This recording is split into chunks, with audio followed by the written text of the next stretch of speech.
I'll never forget the sound of metal crunching against concrete, or how the windshield exploded into 1,000 tiny daggers that rained down on me. But what haunts me most isn't the pain from the glass embedded in my skin or my trapped leg twisted beneath the dashboard. It's my mother's voice cutting through my screams. Madison's yoga class starts in 6 minutes. While blood pooled beneath me, my family stepped over my broken body like I was nothing more than an inconvenience. The morning had started so differently from how it ended. Sunshine streamed through my apartment windows as I prepared for what should have been a perfect day. Madison's 25th birthday celebration at the Riverside Inn was supposed to be the culmination of weeks of secret planning. I'd coordinated with 12 of her college friends, arranged for her favorite red velvet cake, and even convinced the restaurant to prepare a special vegan menu just for her dietary preferences. My phone buzzed at 7:30 sharp. "Don't forget to pick us up by 8:15, my mother's text read. Madison has her hot yoga class at noon and she absolutely cannot miss it. It's the advanced certification session.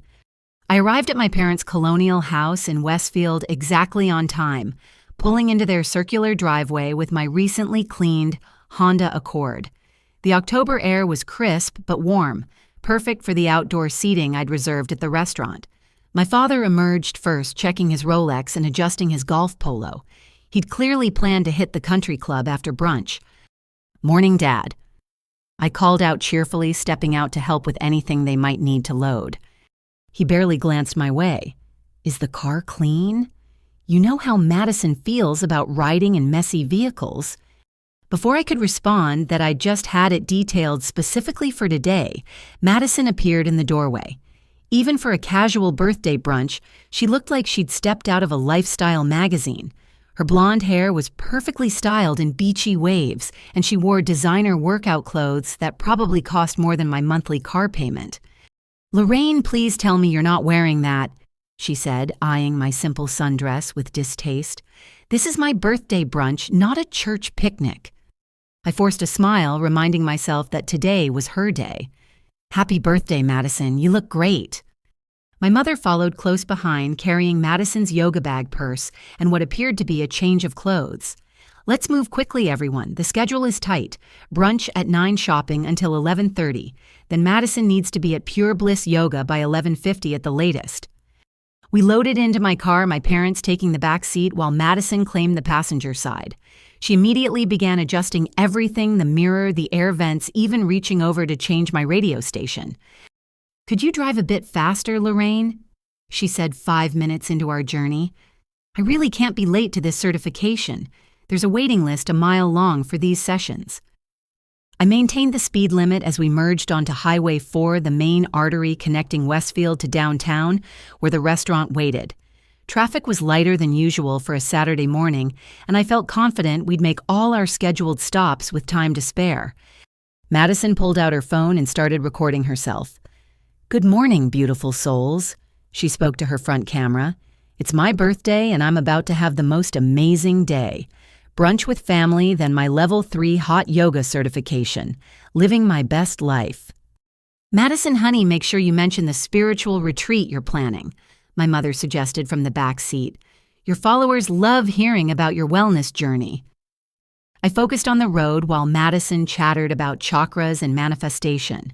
We were approaching the intersection of Highway 4 and Madison Avenue, coincidentally named like my sister, though she liked to tell people it was named after her. The light was green traffic flowing smoothly. "Oh my God," Madison suddenly screeched, pointing to our right. "There's Pure Bliss Yoga. We're passing right by it. Lorraine, why didn't you take Route 12? We could have dropped me off first and then gone to brunch."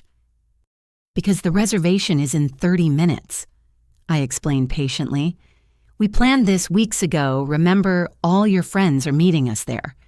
"My certification is more important than some stupid brunch," she snapped, and before I could process what was happening, she reached across the center console and grabbed the steering wheel. "Madison, no." I shouted, fighting to maintain control as she tried to force the car toward the exit ramp. The world exploded into chaos.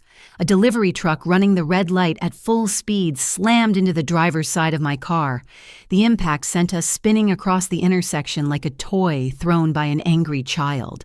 Metal screamed against metal glass, shattered in a deadly cascade, and then came the final sickening crunch as we collided with the concrete median. Everything went silent except for the ringing in my ears. I couldn't move, couldn't breathe properly.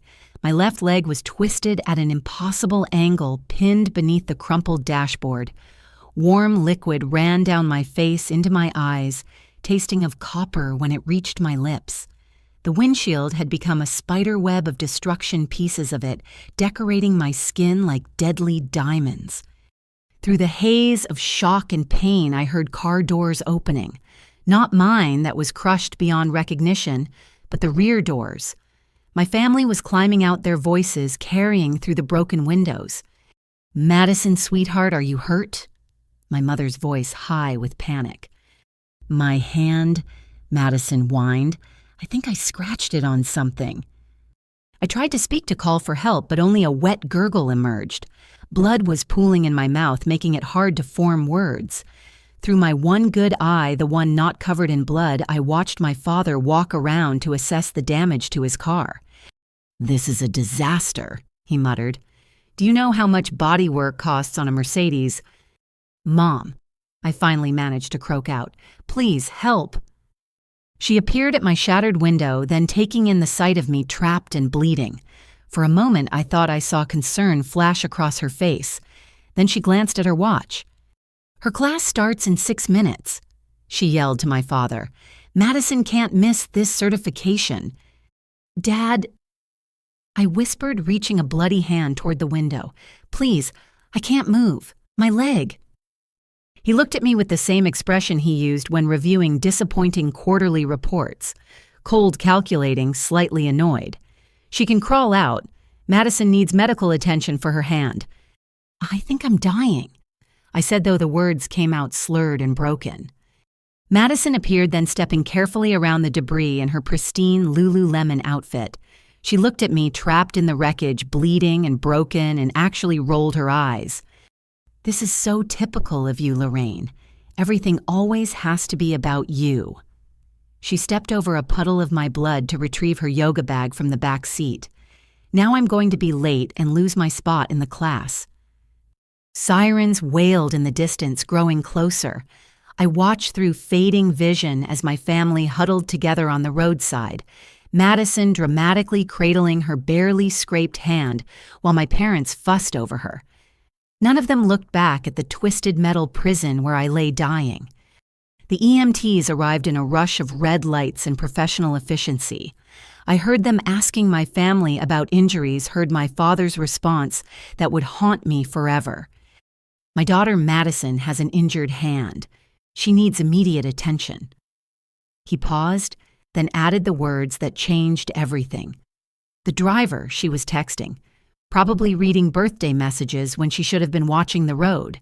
"These millennials and their phones, you know." "That's not true," I tried to say, but darkness was creeping in from the edges. The last thing I heard before unconsciousness claimed me was my mother's voice, clear and callous. "Make sure Madison gets to her yoga certification. It's more important than you know." As the EMTs began cutting away the metal that trapped me, I realized the crash wasn't the worst thing that happened that morning. The worst thing was discovering that to my family, I wasn't worth saving if it meant Madison might be 6 minutes late to yoga. But they had no idea what their abandonment would cost them. They had no idea what evidence would surface, what allies would emerge, or how their golden child's web of lies would ultimately entangle them all.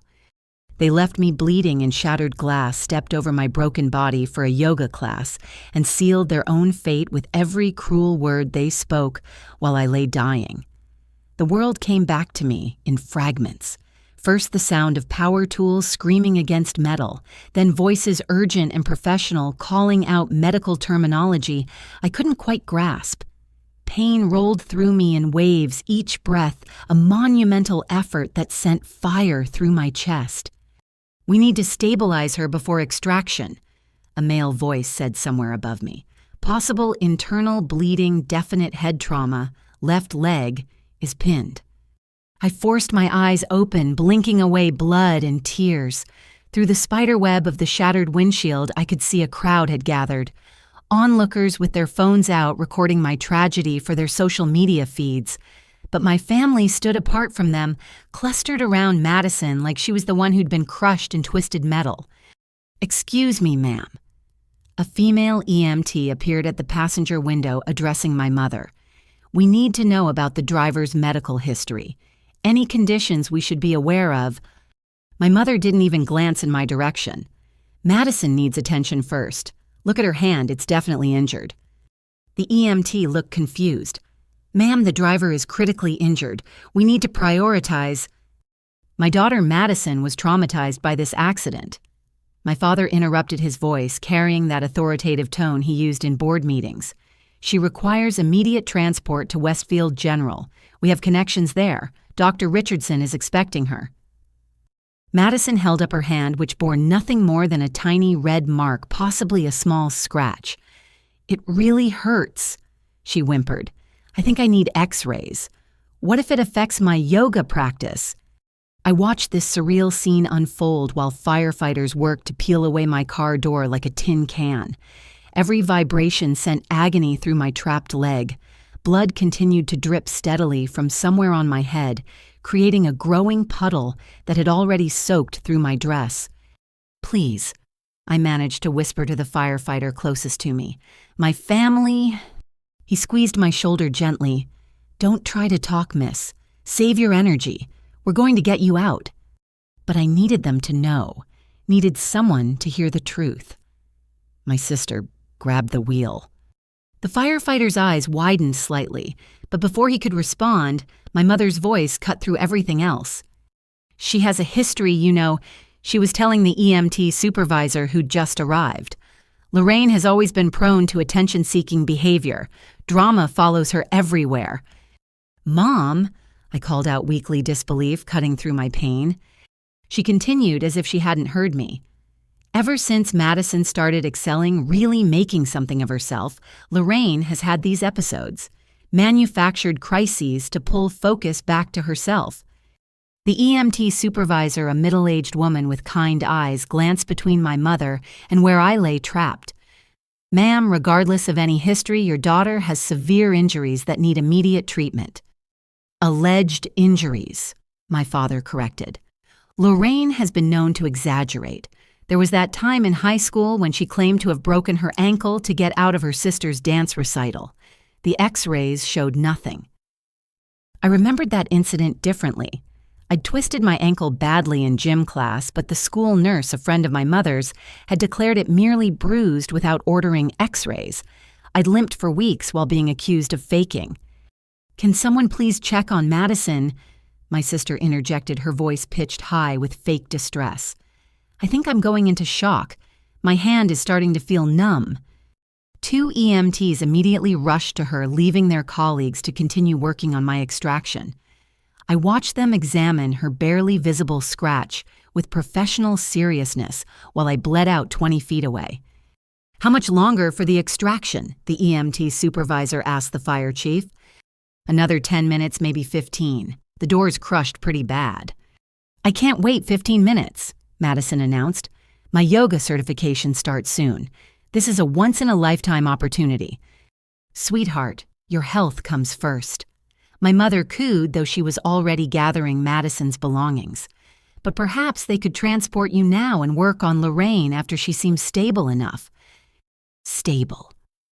I could feel my consciousness wavering, darkness creeping in at the edges of my vision again. My trapped leg had gone from agonizing to eerily numb. The puddle of blood beneath me continued to grow. "That's not how emergency response works," the EMT supervisor said firmly. "We treat the most critical injuries first." My father stepped forward, pulling out his phone. "I'm calling Bill Richardson now. He's the head of emergency services at Westfield General. I'm sure he can clarify proper procedures for you." While he made his call, I watched the first ambulance arrive. Standard protocol would have been to prepare it for me the most seriously injured. Instead, I witnessed my family orchestrating Madison's grand exit. "I need a neck brace," Madison declared. "My neck feels weird. What if I have whiplash?" They actually put her in a neck brace. This girl who'd been walking around talking on her phone posing for concerned onlookers was now being treated like a trauma patient, while I couldn't feel my left leg anymore. Lorraine always was jealous. I heard my mother telling a police officer who'd started taking statements. "Madison gets all the opportunities you see. The yoga certification law school next year, she's even been scouted by a modeling agency. It must be hard for Lorraine working her little office job while Madison shines." My little office job, I was a financial analyst at a Fortune 500 company. I'd graduated summa cum laude and was on track for a promotion to senior analyst. But in my family's narrative, I was the failure because I didn't post inspirational quotes on Instagram or have 20,000 followers. "We're ready to cut," the firefighter announced. "Miss, this is going to be loud and might hurt. Just hold on." The saw screamed to life, metal shrieking against metal. Each vibration sent fresh waves of agony through me. I bit down on my lip to keep from crying out, tasting more blood. "Did you see how she swerved?" My father was now telling his version to the police. "Classic distracted driving, always on that phone of hers. I've warned her hundreds of times." "Dad," I tried to call out between the saw's screams. "Please." He glanced at me then, and for a moment I thought I saw something human in his eyes. Then his phone rang and he turned away to answer it. "Bill, yes. We need Madison seen immediately. Possible concussion, hand injury, psychological trauma. What no Lorraine can wait. You know how she exaggerates." They loaded Madison into the first ambulance while the firefighters were still cutting me free. I watched my family climb in with her, my mother holding Madison's uninjured hand, my father barking orders at the EMTs about which hospital to use. "Wait," I whispered to the EMT who was monitoring my vitals. "My family, they're leaving." She looked uncomfortable. "They said they'd meet you at the hospital later. Your sister needs immediate attention." "She grabbed the wheel," I said, using all my remaining energy to speak clearly. "Madison grabbed the wheel because we were passing her yoga studio. That's what caused—" The EMT's expression changed, but before she could respond, the firefighter announced, "We're through. Let's get her out carefully. Watch the leg." They moved me inch by agonizing inch, every shift sending lightning through my body. When they finally got me onto the backboard, I caught sight of my left leg and immediately wished I hadn't. The angle was wrong, grotesquely wrong, and bone showed through torn skin. "Priority transport," the EMT supervisor ordered. "Trauma team needs to be ready when we arrive." As they loaded me into the second ambulance, I heard one of the police officers asking about family contacts. "Her family just left in the first ambulance," another officer explained. "Said they'd handle insurance and paperwork from the hospital." "They left." The first officer sounded surprised. "Their daughter's in critical condition, and they left?" Apparently the other daughter had injuries too, scratch on her hand. Even through my pain and fading consciousness, I heard the skepticism in his voice. But it didn't matter. My family had made their choice. They'd abandoned me bleeding and broken for a yoga class. As the ambulance doors closed and we started racing toward the hospital, I stared up at the ceiling and made myself a promise. They thought I was just dramatic Lorraine, the attention-seeking sister who couldn't let Madison shine. They had no idea what they'd just set in motion. The EMT adjusted my oxygen mask and checked my vitals again. "You're going to be okay," she said softly. "Just hold on." I wanted to tell her she was wrong. I wasn't going to be okay.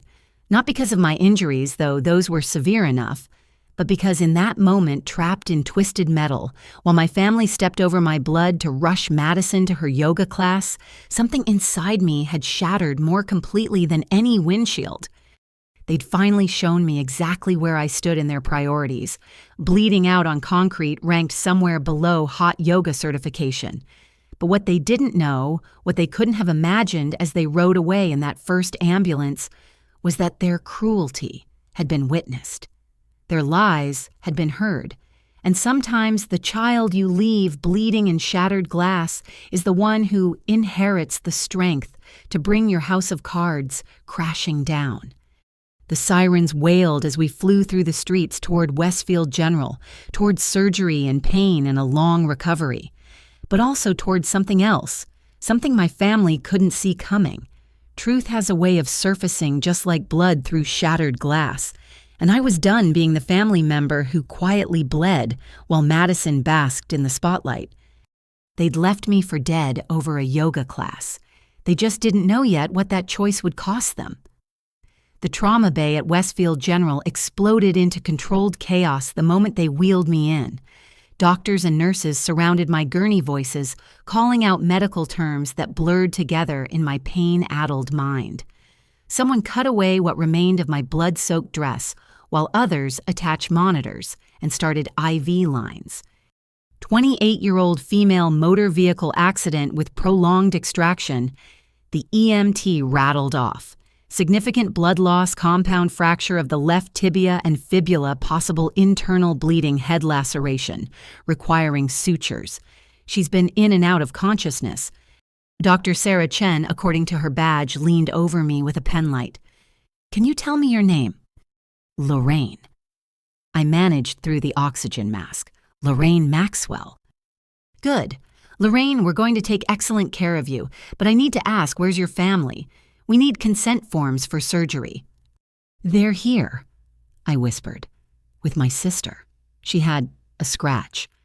Dr. Chen's brow furrowed, but she maintained her professional demeanor. "We'll sort that out. Right now, let's focus on you." As they prepared to rush me to surgery, I heard a familiar voice echoing from somewhere down the hallway. My mother's shrill demands carried even through the emergency department's usual cacophony. "She needs the VIP suite. We're platinum donors to this hospital. The Madison wing and the cardiac unit is named after my daughter." That was a lie. The Madison wing was named after Madison Petroleum Company, a local business that had donated millions. But my family had attended the dedication ceremony, and my mother had been telling people ever since that it was named for my sister. "Ma'am, your daughter's injury doesn't require the VIP suite," a nurse was explaining patiently. "It's a minor laceration that needs basic cleaning and perhaps a bandage." Minor, my baby was in a horrific car accident. She could have internal injuries, hidden trauma. I demand she receive full-body imaging immediately. Through my haze of pain medication, I watched them wheel me past the room where my family had congregated. Madison sat on an examination table, still in her spotless workout clothes, taking selfies with her injured hand, while my parents berated the medical staff. "Is that Dr. Richardson?" My father spotted a man in a white coat. "Bill, thank God you're here. Madison needs your personal attention." Dr. Richardson, whom I recognized from my parents' country club photos, immediately changed course toward Madison's room. "Of course, let me take a look at our special patient." "Surgery now," Dr. Chen ordered my transport team. "We can't wait any longer." As they rushed me toward the elevator, I caught one last glimpse of my family. Not one of them looked up. Not one of them asked about the girl who'd been pulled from the wreckage covered in glass and blood. The next few hours passed in a blur of preoperative preparations and anesthesia. Just before they put me under, a nurse asked again about family consent. "They're with my sister." I repeated the words bitter on my tongue. "I can sign for myself." "Honey, are you sure someone shouldn't be here with you?" I thought about lying there alone, about to undergo major surgery, while my family fussed over Madison's scratch 3 floors below.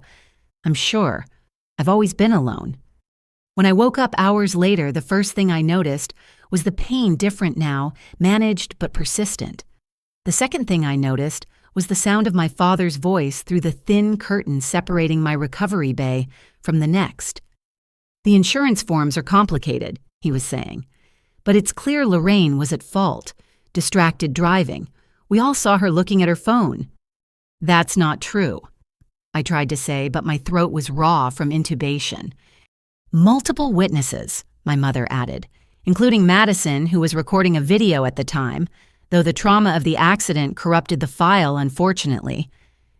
"How convenient," Madison's video that would have shown her grabbing the wheel had mysteriously disappeared.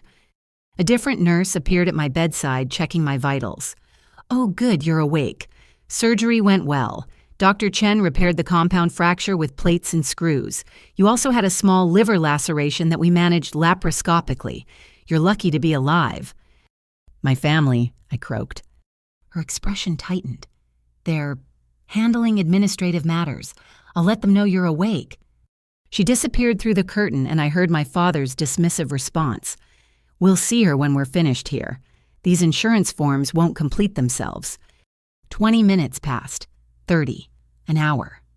The space beside my bed remained empty while I listened to my parents discuss protecting Madison's future law school applications from any association with the accident. "We should have her evaluated," my mother suggested. "Psychological trauma from surviving such an ordeal. It would explain any inconsistencies in her statement." They were building Madison's victim narrative while I lay here with metal holding my bones together. Dr. Richardson's voice joined the conversation. "I've arranged for Madison to have the full body scan in our premium imaging suite. No wait time. We'll be thorough." "What about Lorraine's surgery?" my mother asked, and for a moment I felt a spark of hope. "Oh, that's already complete. Routine trauma surgery. She'll be fine. But Madison's peace of mind is what's important now. Hidden injuries can manifest later, especially psychological ones. We should document everything." I pressed the call button, desperate for water, for pain medication, for anyone to acknowledge I existed. The nurse who responded looked harried. "I'm sorry, honey, we're short-staffed. There's been a delay with your post-operative care orders." "A delay?" She looked uncomfortable. "Your family requested your surgeon consult with Dr. Richardson before proceeding. Something about wanting a second opinion on your treatment plan. But Dr. Richardson is currently occupied with another patient." With Madison, they were delaying my post-operative care so Madison could have her unnecessary full-body scan. "Can I have some water, at least?" "Of course, I'll be right back." She returned with ice chips and a worried expression. "Your surgeon is not happy about the delay. Dr. Chen wants to check your incision sites and ensure there's no internal bleeding, but my parents are platinum donors. I finished for her." She didn't deny it. "I'm going to page Dr. Chen again. This is medical malpractice if we delay necessary post-operative care." While she was gone, I heard Madison's voice from the hallway. "Mom, this is taking forever. Can we at least stop by the yoga studio so I can explain why I missed the certification? Maybe they'll make an exception." "Of course, sweetheart. Your father can handle things here." They were leaving. Again, Madison's yoga class still took priority over everything else. Dr. Chen appeared at my bedside looking furious. "I don't care who your parents donate to," she said, not bothering to lower her voice. "You're my patient and you need immediate post-operative assessment. Nurse, prep her for examination." As Dr. Chen checked my incisions and reviewed my vitals, she spoke quietly. "Your nurse mentioned you said something about your sister grabbing the wheel. Do you remember the accident?" I met her eyes, seeing genuine concern there. "I remember everything." She nodded slowly. "The police will want a statement when you're feeling up to it. And Lorraine. You might want to have someone else here when they come. Someone who's actually on your side." "I don't have anyone," I admitted. "That's not true," she said firmly. "You have a medical team that's documented everything we've witnessed today. The delays in your care, the family dynamics, the inconsistencies in their stories. We're mandated reporters, you know." A small hope flickered in my chest. "Thank you." "Don't thank me yet. Focus on healing. But when you're ready, there are people here who will support you telling the truth." My father appeared in the doorway, then looking annoyed. "Lorraine, you're awake. Good. We need you to sign these insurance forms. Initial here, here, and here where it indicates driver fault." Dr. Chen stepped between us. "Mr. Maxwell, your daughter is 8 hours post-operative. She's under the influence of pain medication and in no condition to sign legal documents." "She's lucid enough," he argued. "Time is of the essence with these claims." "And your daughter's recovery is of the essence to me," Dr. Chen shot back. She signs nothing until she's been off narcotic pain medication for at least 24 hours and has had time to review everything with a clear head. My father's face reddened. Do you know who I am? How much my family contributes to this hospital? I know exactly who you are, Dr. Chen replied calmly. You're the father who left his critically injured daughter at an accident scene to take her sister for treatment of a minor scratch. You're the man who's been telling anyone who'll listen that his daughter was texting while driving despite having no evidence. And you're currently attempting to coerce a patient into signing legal documents while she's recovering from major surgery. Would you like me to continue? The silence was deafening. My father turned on his heel and stalked out without another word.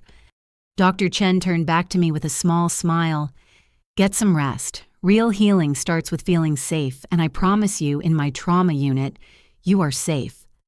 As she left, I lay back against the pillows and let the tears finally come. Not from pain, though that was constant.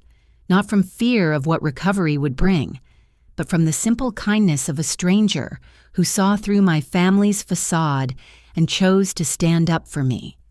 They thought they could rewrite the narrative, turn me into the villain while Madison played the victim. They had no idea that while they were chasing yoga certifications and managing their image, the truth was being carefully documented by professionals who took their ethics seriously. Madison got her full body scan that day, results completely clear as expected. I got a blood transfusion to replace what I'd lost, while they decided my sister's yoga class was more important than my life. But I also got something else. Something my family couldn't buy with their donations or influence with their connections. I got witnesses. Professional, credible witnesses who saw exactly who my family really was, and that more than any surgery was the first step toward healing. 3 days into my hospital stay, I woke to find my parents sitting beside my bed. Not out of concern, I realized immediately, but because they'd brought paperwork. Thick stacks of forms spread across my bedside table, their laser-focused expressions revealing their true purpose for this visit. Finally awake. My mother said, not asking how I felt or if I was in pain. We need to handle this insurance situation immediately. The claims adjuster has been calling non-stop. I blinked slowly, still foggy from the pain medication they'd administered after my morning physical therapy session. My leg throbbed in its cast, and the surgical sites pulled with every breath. What insurance situation? My father slid a form toward me, his Mont Blanc pen ready. Standard accident report? Just sign where we've marked. We've already filled in the details to save you the trouble. Something in his eagerness made me hesitate. I reached for the papers, my bandaged hand shaking slightly. The words swam before my eyes, but certain phrases jumped out. Sole driver responsibility, distracted driving, failure to maintain control of vehicle. This says I was texting, I said slowly, my voice hoarse. Well, you were on your phone. Madison chimed in from where she lounged in the visitor's chair, scrolling through her own device. I mean, you're always on that thing. I wasn't texting. My phone was in my purse. The memory was crystal clear, despite the trauma. Madison, you grabbed the wheel. You know that. My sister's face contorted into an expression of wounded innocence. How can you say that I'm the victim here, too? Do you know how many yoga certifications I've missed because of my trauma? I can't even do a proper downward dog without flashbacks. Just sign the papers, Lorraine, my father said impatiently. The insurance company needs a clear narrative. This protects everyone. Protects everyone from what? I pushed the papers aside, though the movement sent pain shooting through my ribs. From liability complications, my mother said, as if speaking to a particularly slow child. If there's any question about the cause of the accident, it could delay payouts, affect our premiums, even impact Madison's law school applications. Is that what you want? A knock on the door interrupted us. Linda Wheeler, the hospital social worker, entered with a bright smile that dimmed when she saw my family. Oh, I didn't realize you had visitors, Lorraine. I can come back. No, please stay. I said quickly, something about her presence making me feel safer. We're handling family business, my father said dismissively. Privacy would be appreciated. Linda's smile remained, but her eyes sharpened. Of course, though I should mention that hospital policy requires a medical professional present when patients sign legal documents while under narcotic pain management. It's for everyone's protection. She's coherent, my mother argued. I'm sure she is, but she did receive morphine 45 minutes ago. Policy is policy. Linda positioned herself where she could see the papers. What kind of documents are these? Insurance forms, my father said curtly. Routine accident reports. Ah, Linda's tone remained pleasant. How thoughtful of you to help Lorraine with the paperwork, though typically insurance companies prefer to take statements directly from all involved parties separately. Reduces complications later. I watched my parents exchange glances. They hadn't expected interference. We're just trying to expedite things, my mother said. Lorraine needs to focus on healing, not bureaucracy. Of course. Lorraine, are you feeling up to reviewing legal documents right now? You seem a bit drowsy. I seized the lifeline she offered. Actually, I am pretty foggy. Maybe we should wait until I'm off the pain medication. Nonsense, my father said sharply. These need to be submitted today. Just sign them, Lorraine. Stop being difficult. Mr. Maxwell, Linda said, her professional smile never wavering. I'm sure you understand that documents signed under the influence of narcotics could be challenged later. It's in everyone's best interest to wait until Lorraine can review everything with a clear head.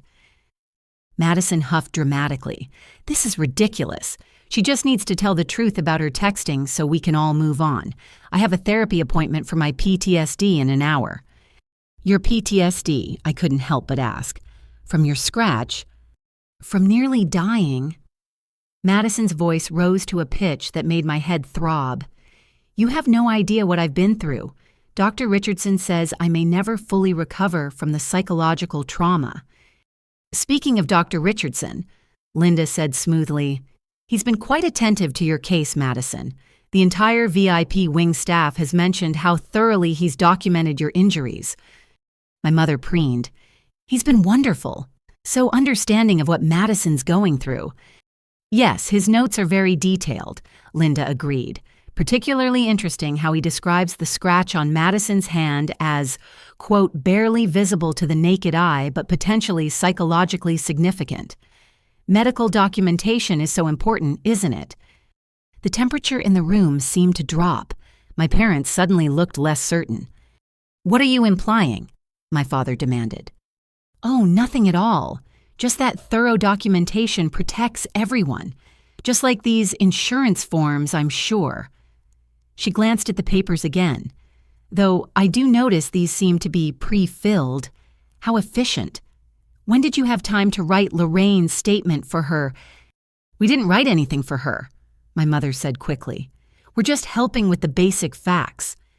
The basic facts being that Lorraine was texting and caused the accident. Linda's tone remained light conversational. Even though the police report indicates they haven't made a fault determination yet, I realized what Linda was doing. She was documenting this conversation, creating a record of my parents' attempt to coerce me into a false confession. You know what, I think I need to rest, I said, playing up my exhaustion. Can we do this later, when I'm thinking more clearly? This can't wait, my father insisted. He leaned forward, his cologne making my stomach turn. Sign the papers, Lorraine. Now.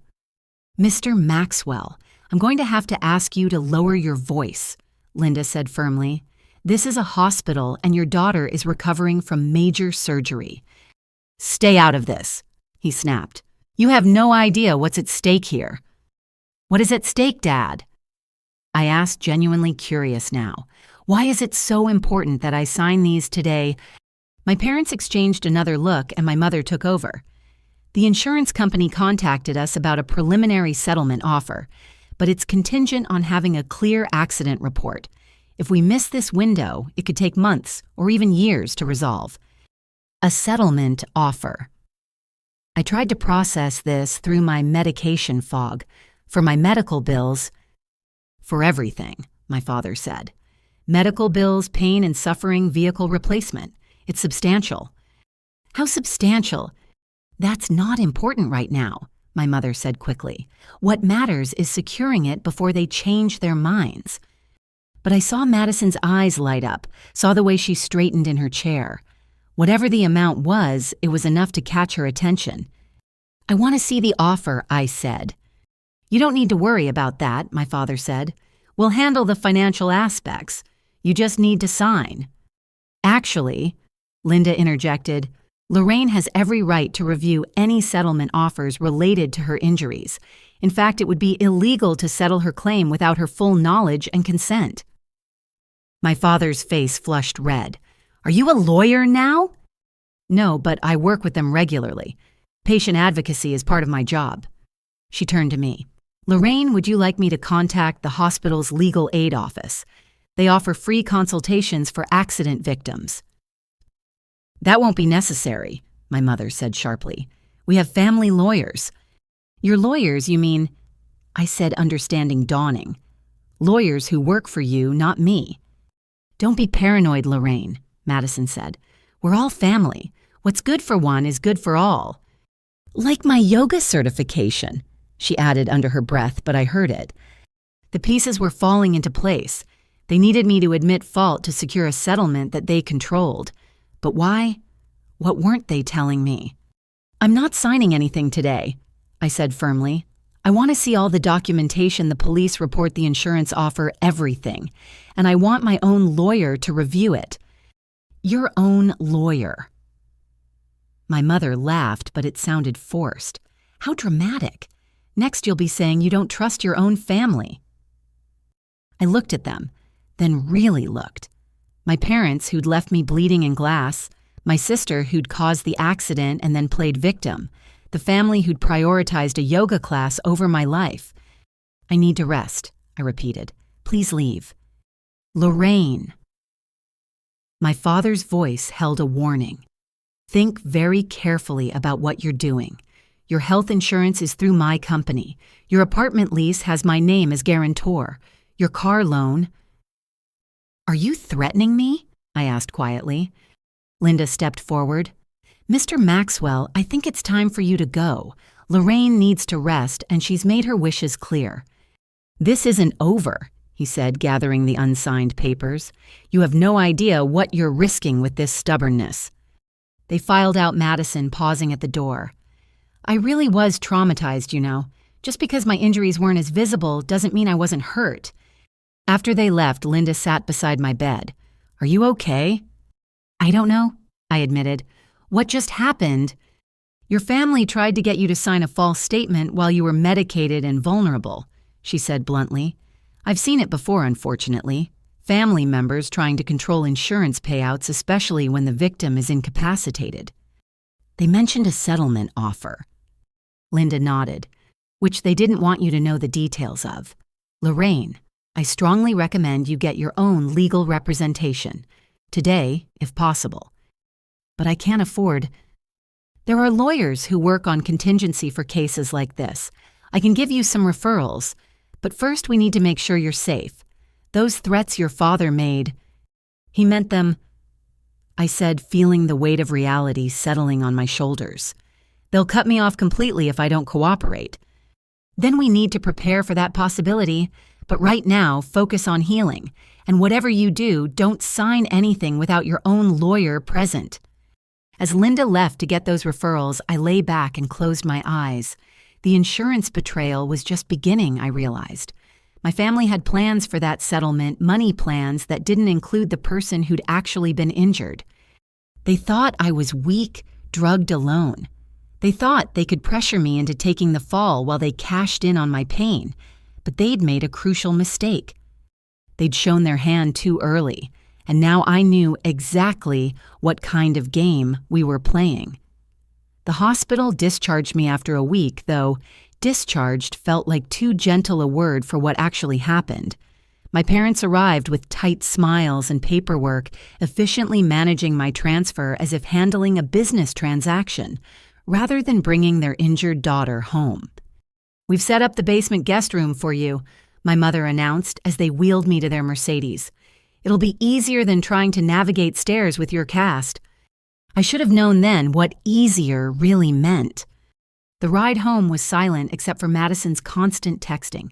She sat in the front seat, periodically sighing dramatically and rubbing her supposedly injured hand. Every few minutes she'd mutter something about her delayed yoga certification or the trauma support group she'd joined. "I'm speaking at the survivors' meeting tomorrow," she announced as we pulled into the driveway. "Dr. Richardson thinks sharing my story will help others."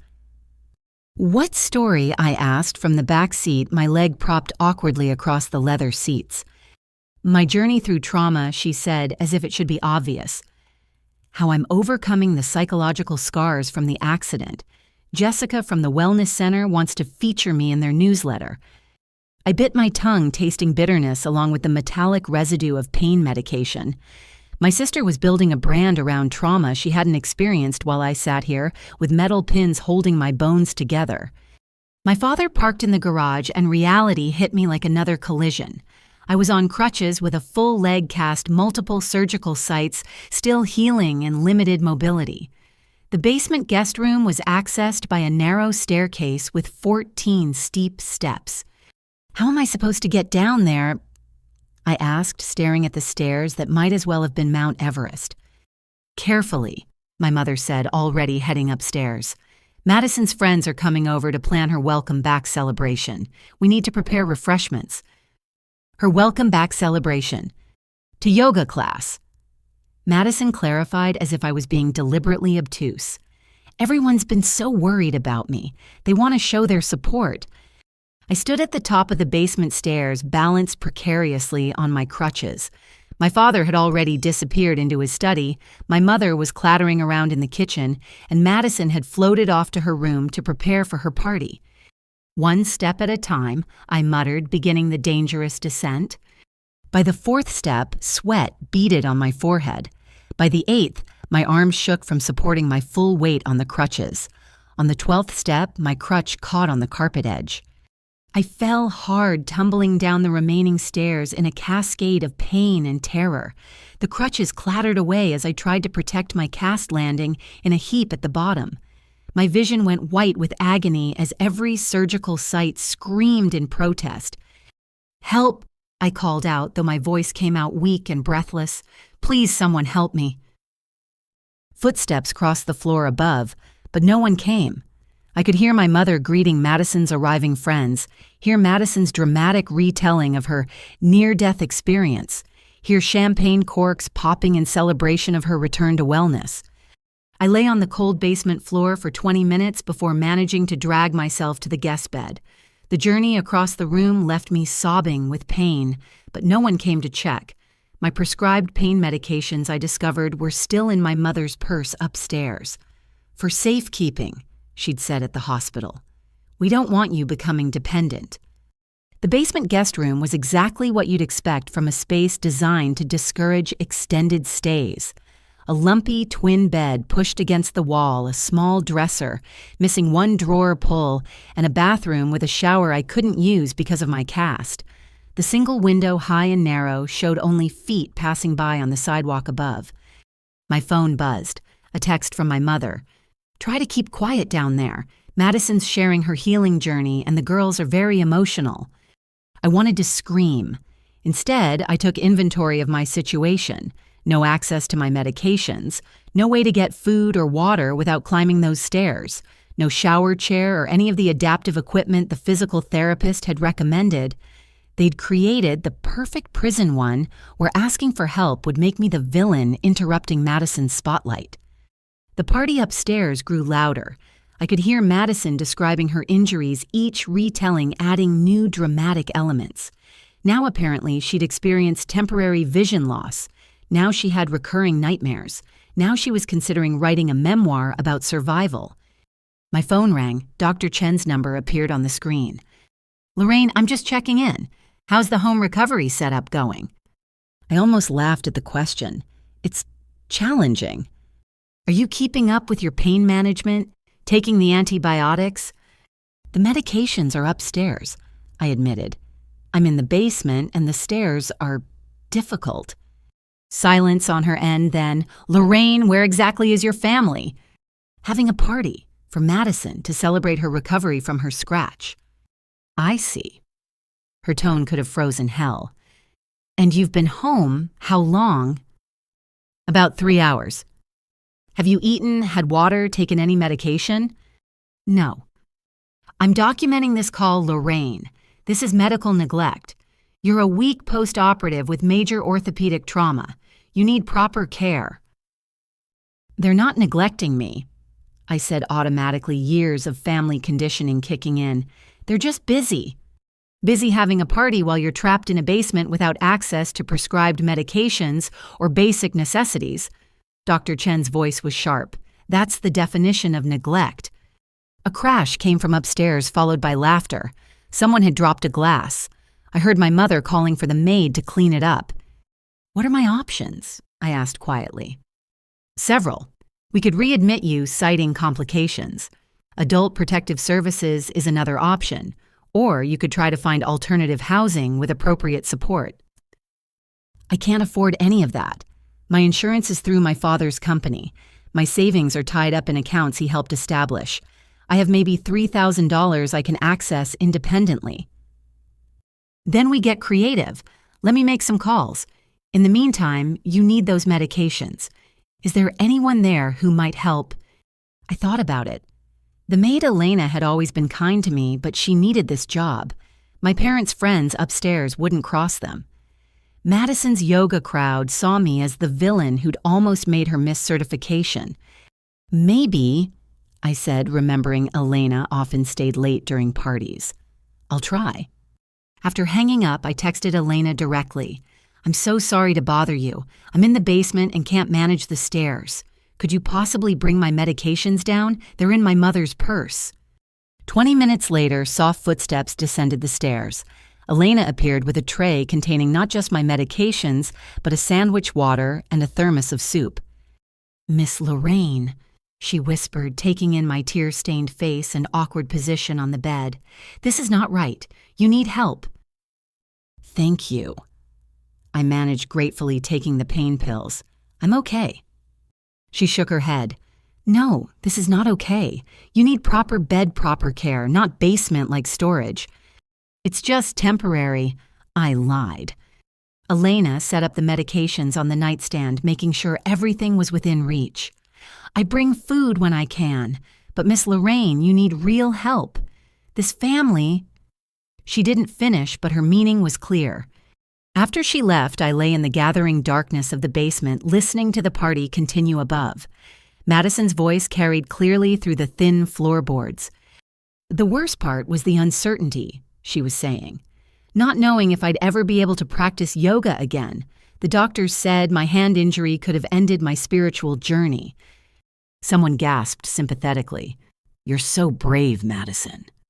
I'm just grateful to be alive, Madison continued. When I think about how close I came to death, I closed my eyes, the pain medication finally starting to dull the edge of my physical discomfort. But nothing could numb the emotional pain of lying forgotten in a basement while my sister celebrated her fictional survival story. My phone buzzed again. A text from an unknown number. Hi, Lorraine, this is Sarah Fisher. I'm your cousin Pete's girlfriend. We were at the dinner last week when you served drinks. I heard you're recovering at your parents' place. Is everything okay? Pete mentioned you looked rough. Sarah.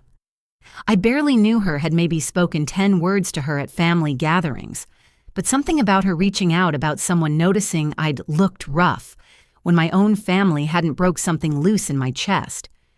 Honestly, no. I'm trapped in the basement and can't manage the stairs with my cast. It's been a rough day. Her response was immediate. That's horrible. Can I help bring you anything? Pete's working late, but I could stop by. I hesitated. Getting involved with extended family was dangerous, but I needed an ally, someone who could witness what was happening.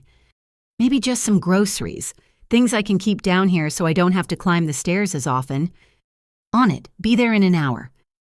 When Sarah arrived, she had to ring the doorbell 3 times before someone answered.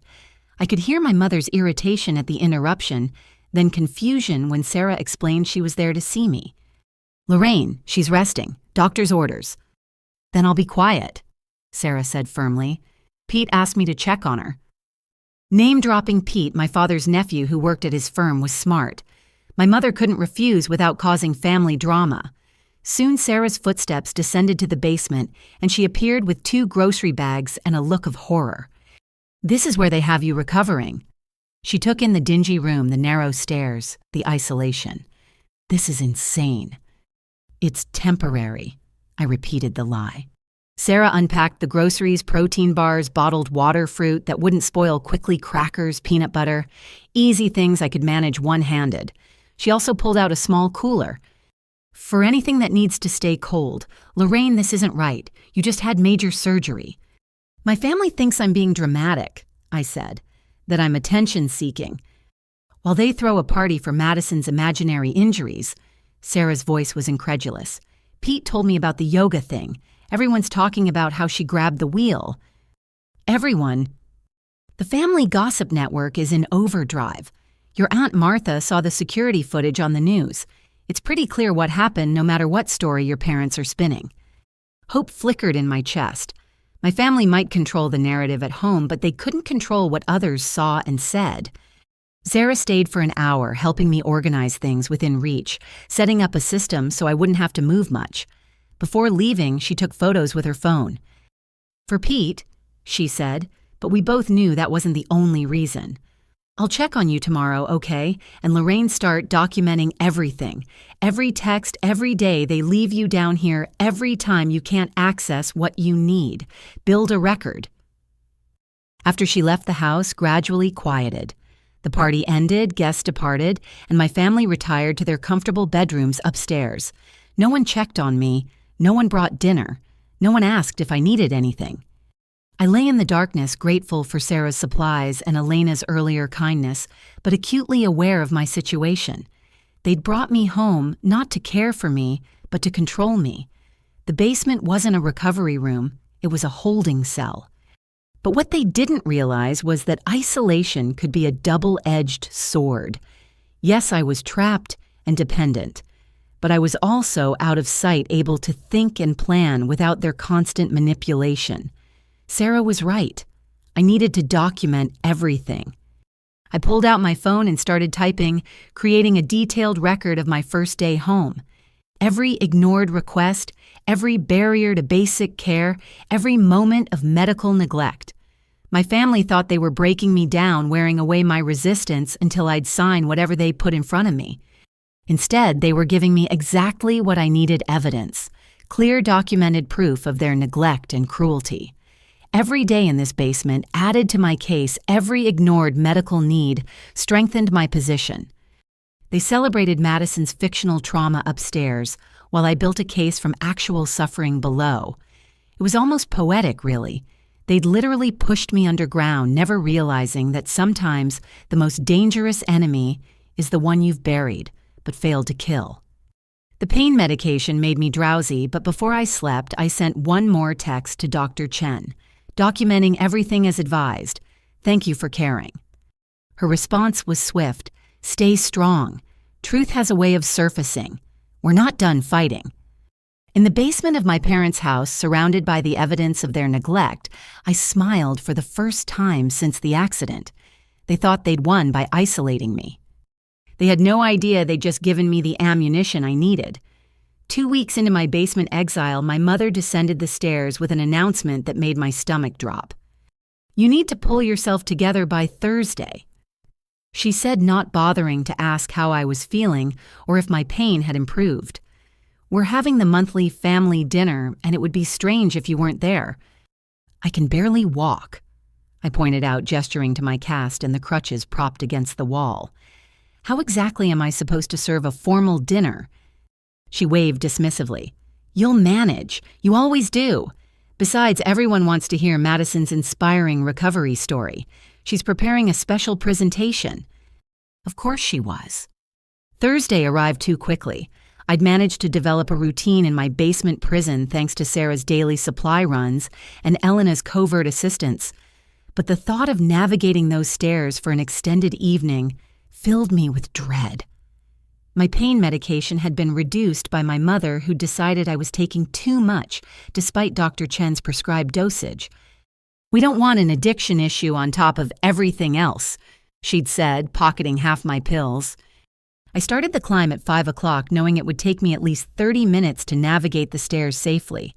By the time I reached the top, sweat soaked through my clothes and my hands shook from exertion. The surgical sites on my ribs pulled with every breath. Finally, Madison said, breezing past me in a designer dress that probably cost more than my monthly salary. I thought you'd never make it up. Can you manage the appetizers? Mom's having a crisis about the canapes? I looked at her incredulously. Madison, I can barely stand. God, you're so selfish, she snapped. This dinner is important. Aunt Patricia is bringing her friend who's a literary agent. She might be interested in my survival memoir. Her survival memoir. The absurdity of it made me want to laugh, but I knew that would only cause more problems. I managed to change into something presentable, though bending to put on proper shoes was impossible. I settled for the slip-on flats Sarah had brought me, hoping no one would notice how they clashed with my dress. The relatives began arriving at 6.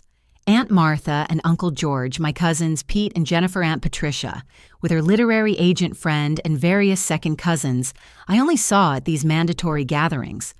I positioned myself in the corner of the kitchen, ostensibly organizing appetizer trays, but really just trying to stay upright. Lorraine, Aunt Martha's voice boomed as she entered. My goodness, you look terrible. Should you be up and about? Before I could answer, my mother swooped in. She's fine, just milking the situation as usual. Madison's the one we're worried about. The poor thing has been having such awful flashbacks. I watched Aunt Martha's expression shift, something calculating entering her eyes. Yes, about that accident. I saw the most interesting thing on the news coverage. The media always gets things wrong. My father interrupted smoothly. You know how they sensationalize everything. The evening progressed in its usual pattern. I limped between kitchen and dining room, serving drinks and appetizers, while my family pretended I was invisible. Madison held court in the living room, dramatically recounting her near-death experience to anyone who'd listen. The glass was everywhere, she said, her voice trembling with practiced emotion. I could see Lorraine slumped over the wheel, and I thought, this is it. This is how I die. But you survived, the literary agent said, scribbling notes. That's powerful. The sister who lived while the driver's recklessness almost killed you both. I nearly dropped the tray of champagne flutes I was carrying. The narrative was evolving. Now I wasn't just negligent.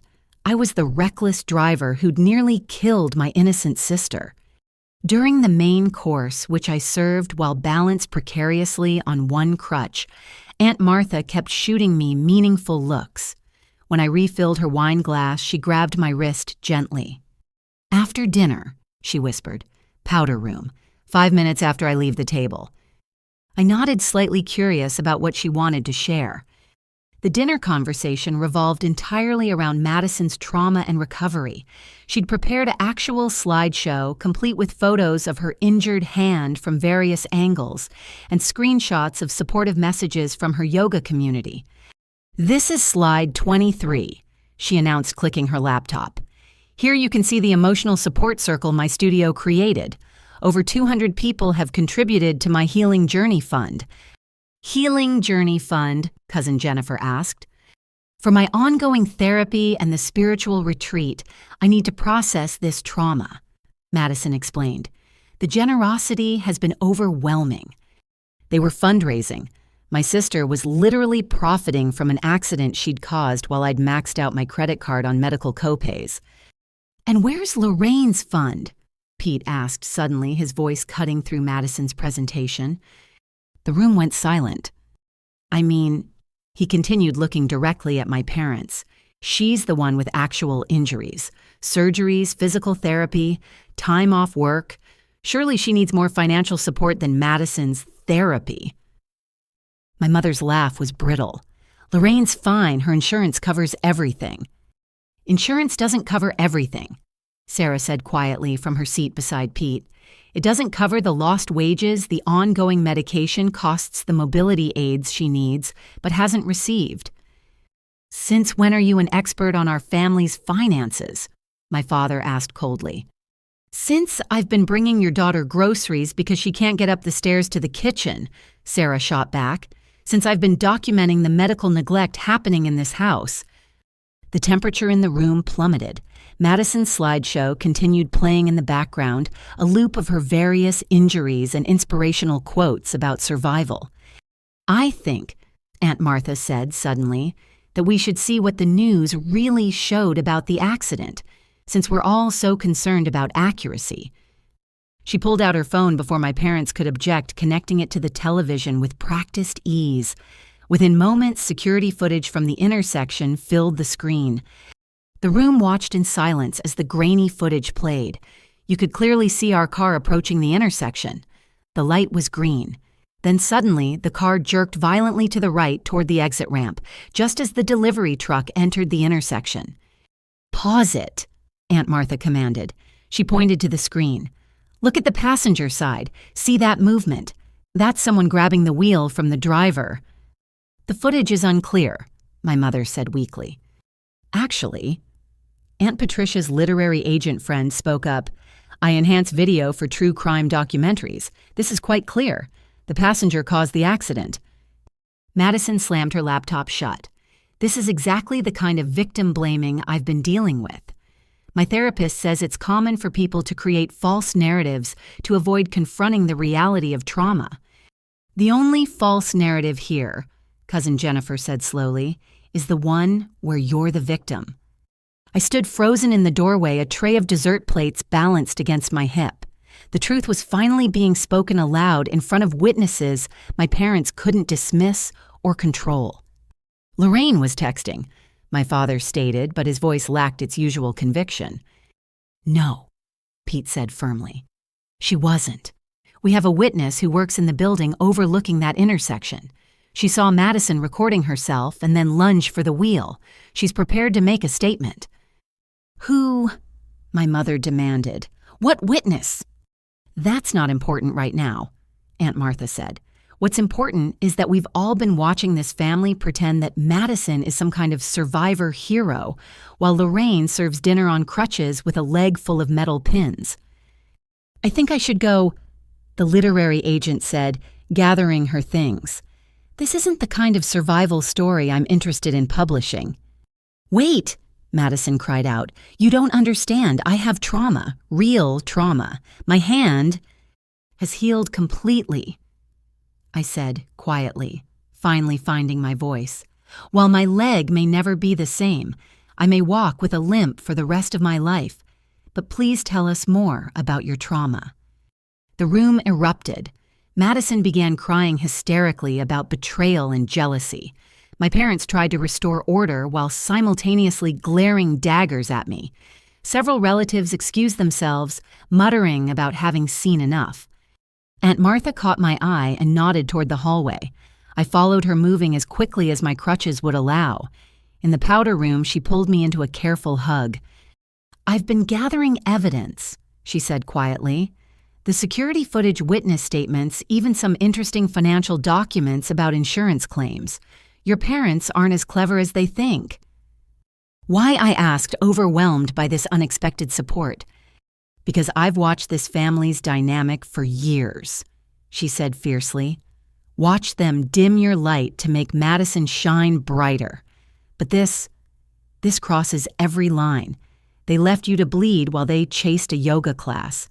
That's not family, that's criminal."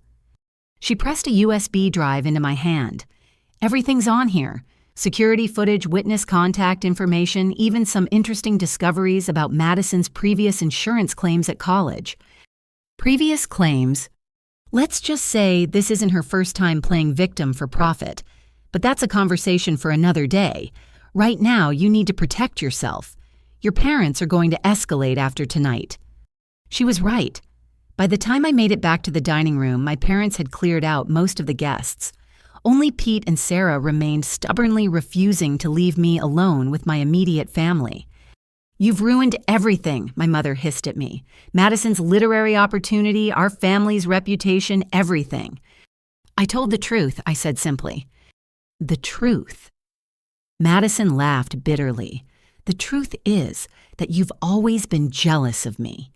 Now you're trying to destroy my life because you can't handle being the failure of the family.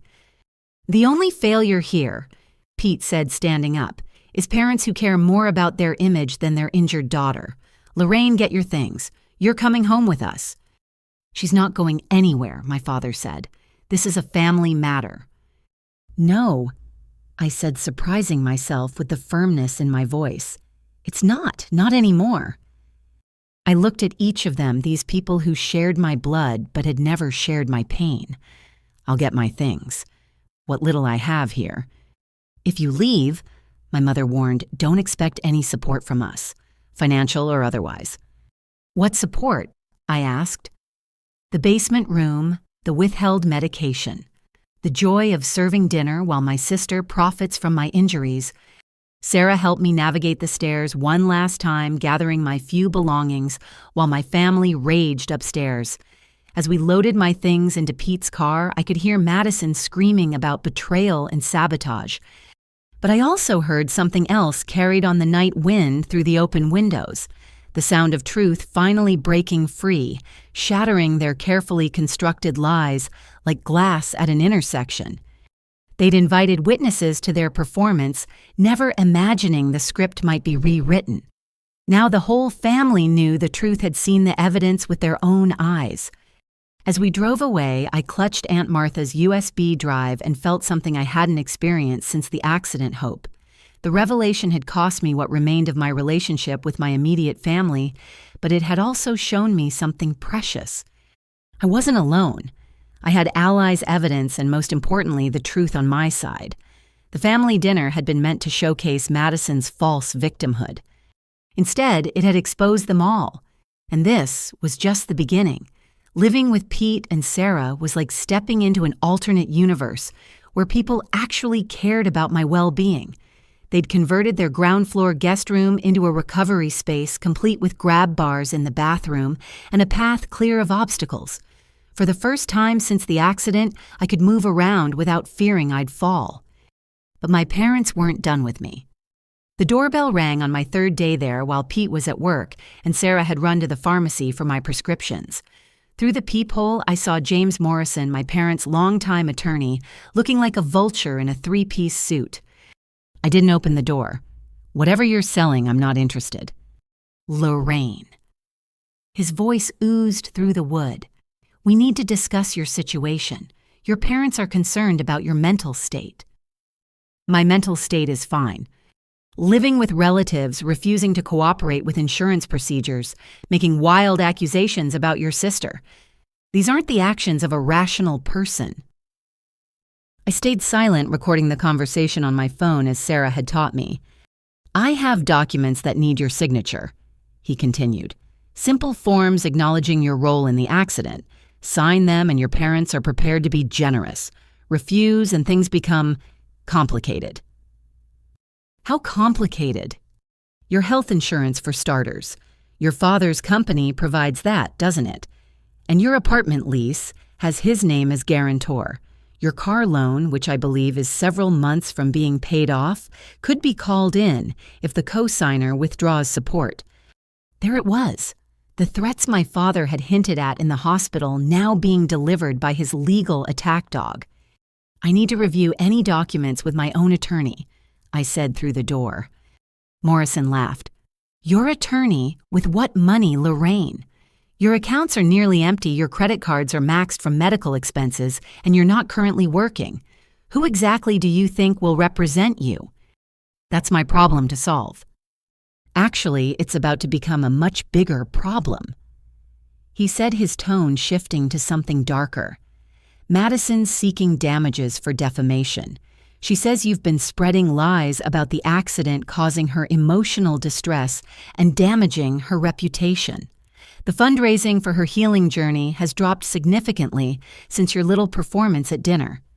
Her fraudulent fundraising, you mean? Careful, Lorraine. That sounds like another defamatory statement. We're prepared to file both civil and criminal complaints. Insurance fraud is a serious accusation to make without proof. I have proof, I said quietly. Silence from the other side of the door. Then, Whatever you think you have, I guarantee our resources exceed yours. Your parents want this resolved quietly. Sign the papers, accept responsibility, and receive a generous settlement for your troubles. Fight us and we'll destroy you legally and financially." I heard papers sliding under the door. "I'll leave these for your review. You have 48 hours before we proceed with formal action." His footsteps retreated, and I waited until I heard his car leave before retrieving the documents. My hands shook as I read through them. It was worse than I'd imagined. Not only was I to accept full responsibility for the accident, but I was also to sign away any rights to future claims, agree to a gag order preventing me from discussing the incident, and most shocking of all, assign power of attorney to my parents for all medical and financial decisions related to my recovery. They wanted complete control. When Sarah returned, she found me at the kitchen table, surrounded by the papers, tears streaming down my face. "Oh, honey," she said, setting down the pharmacy bags. "What happened?" I explained Morrison's visit and showed her the documents. Her expression grew darker with each page she read. "This is insane," she said. "They're trying to legally erase you. This power of attorney clause would let them commit you to a psychiatric facility if they claimed you were unstable." "I can't fight them," I said. "Morrison's right. I have no money, no resources. They'll bury me." "Maybe not," Sarah said thoughtfully. She pulled out her phone and started scrolling through contacts. "My college roommate is a personal injury attorney. She might have some ideas." An hour later, we were on a video call with Rebecca Chen, no relation to my surgeon, but sharing the same fierce energy.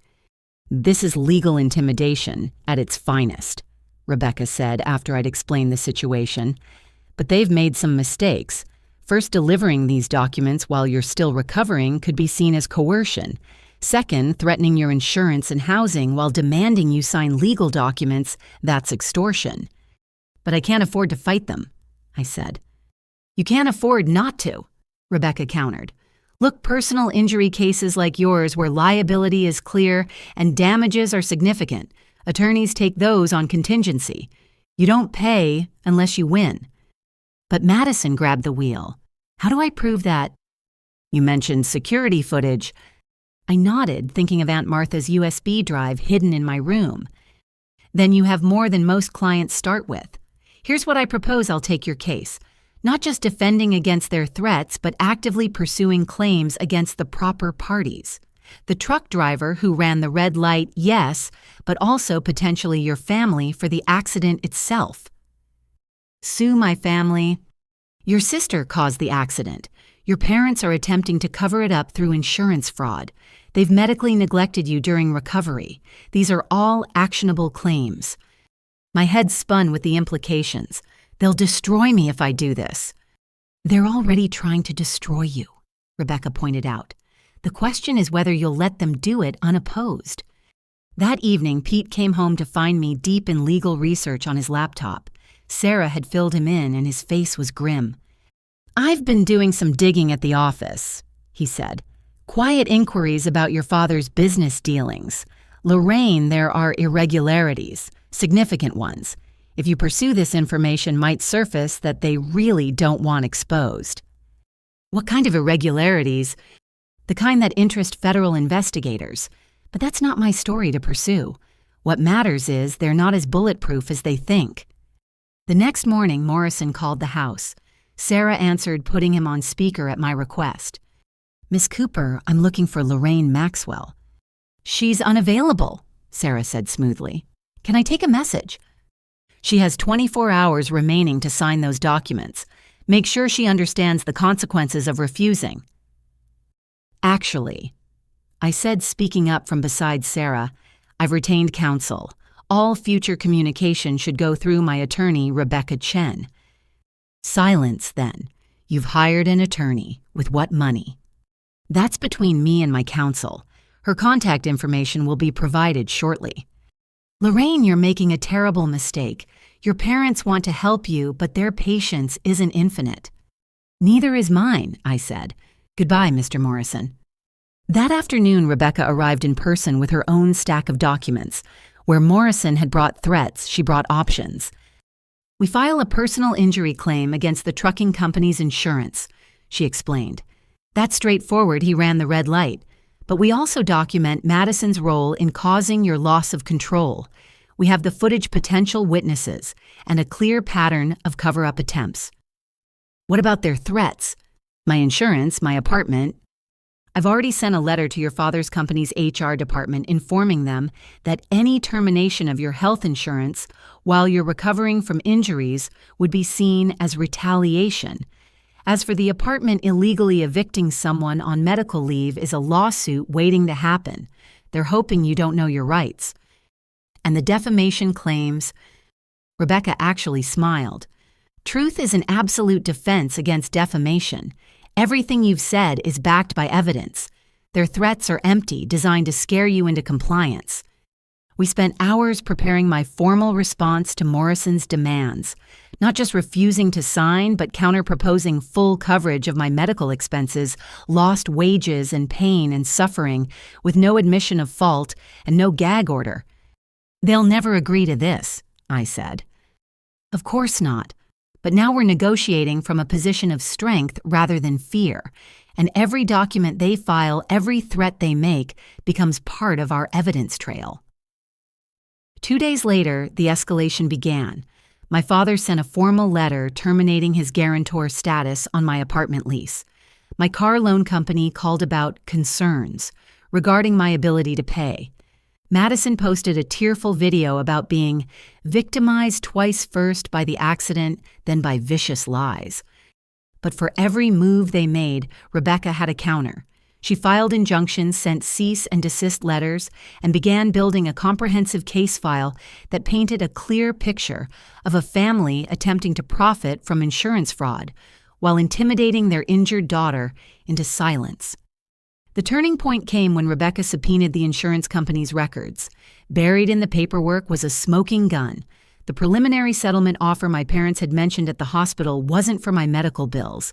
It was a liability settlement from the trucking company for $750,000 made out to me as the driver, which my parents were attempting to redirect through legal manipulation.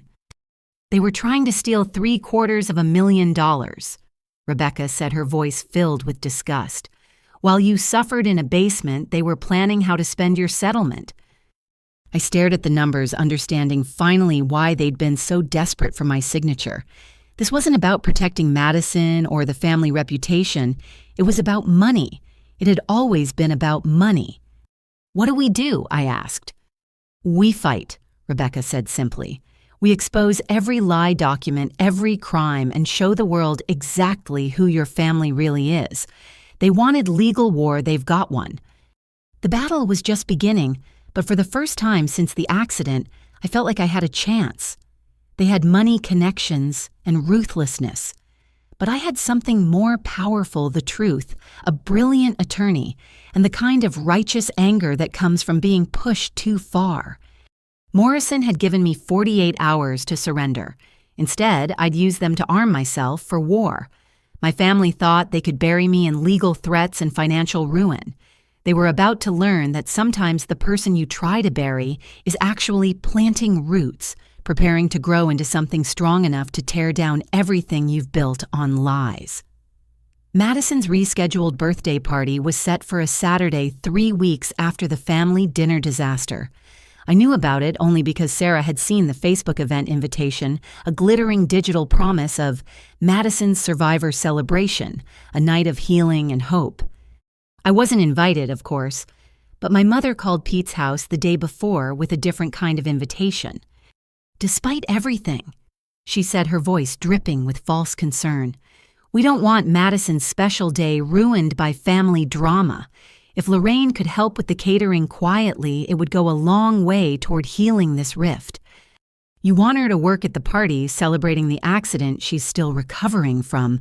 Sarah asked incredulously.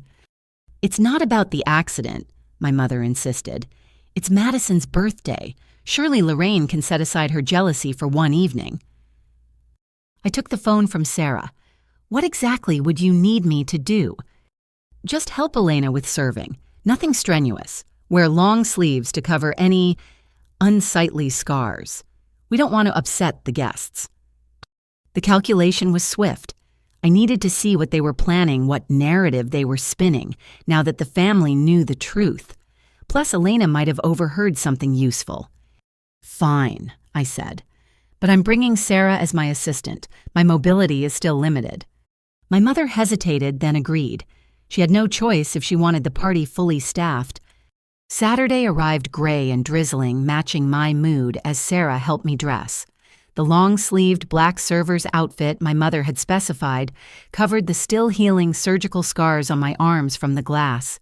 My leg cast had been replaced with a walking boot 2 days prior, but stairs remained challenging. "You don't have to do this," Sarah said as we drove to my parents' house. "Yes, I do," I replied. "Rebecca says we need to document their ongoing behavior. What better place than a party where Madison plays victim to a crowd?" We entered through the service entrance, finding Elena in the kitchen, surrounded by catering trays.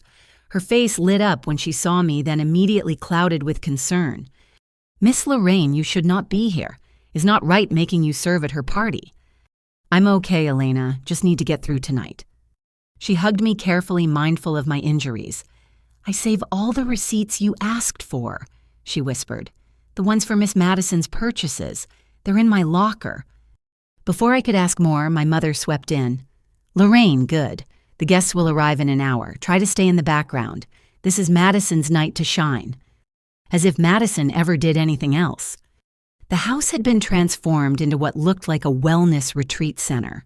Crystals lined every surface, sage bundles burned in decorative holders, and poster boards displaying Madison's healing journey formed a gallery in the foyer.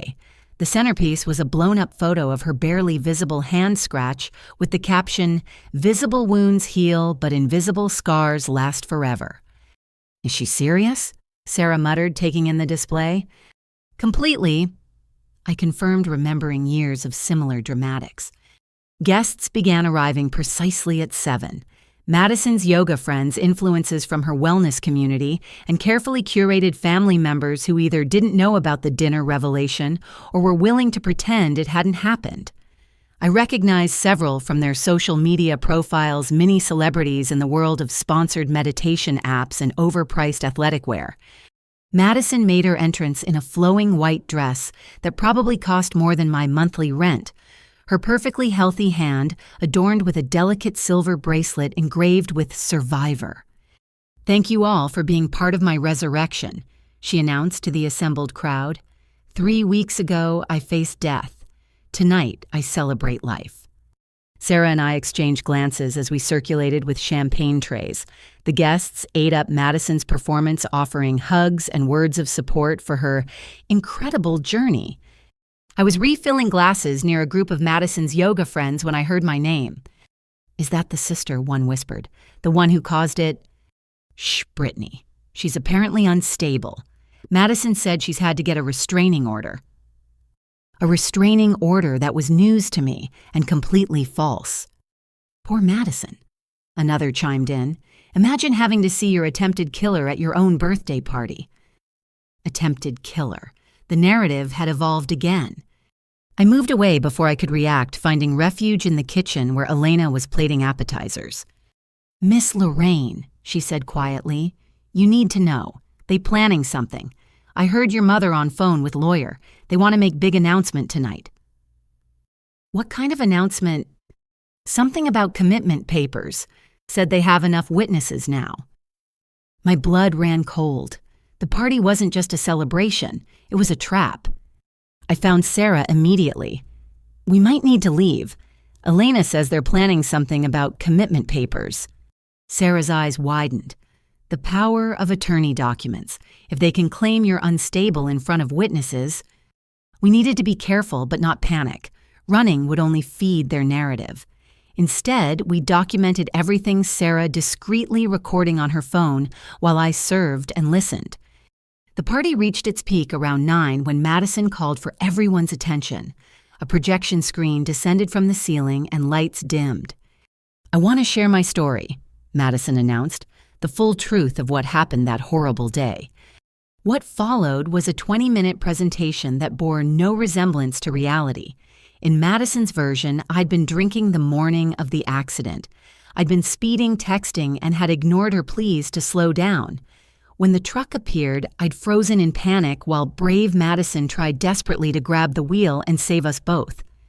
The worst part, Madison said, tears streaming perfectly down her face, is that she still won't admit what she did.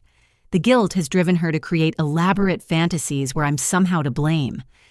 The crowd murmured sympathetically.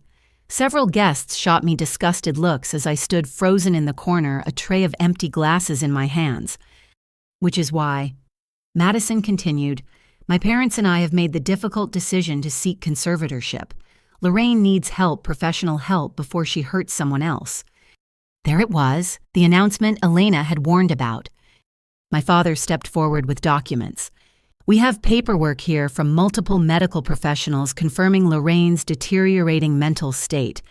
If any of you have witnessed her erratic behavior tonight, we'd appreciate your signatures as supporting witnesses. Erratic behavior, I said, my voice carrying across the room.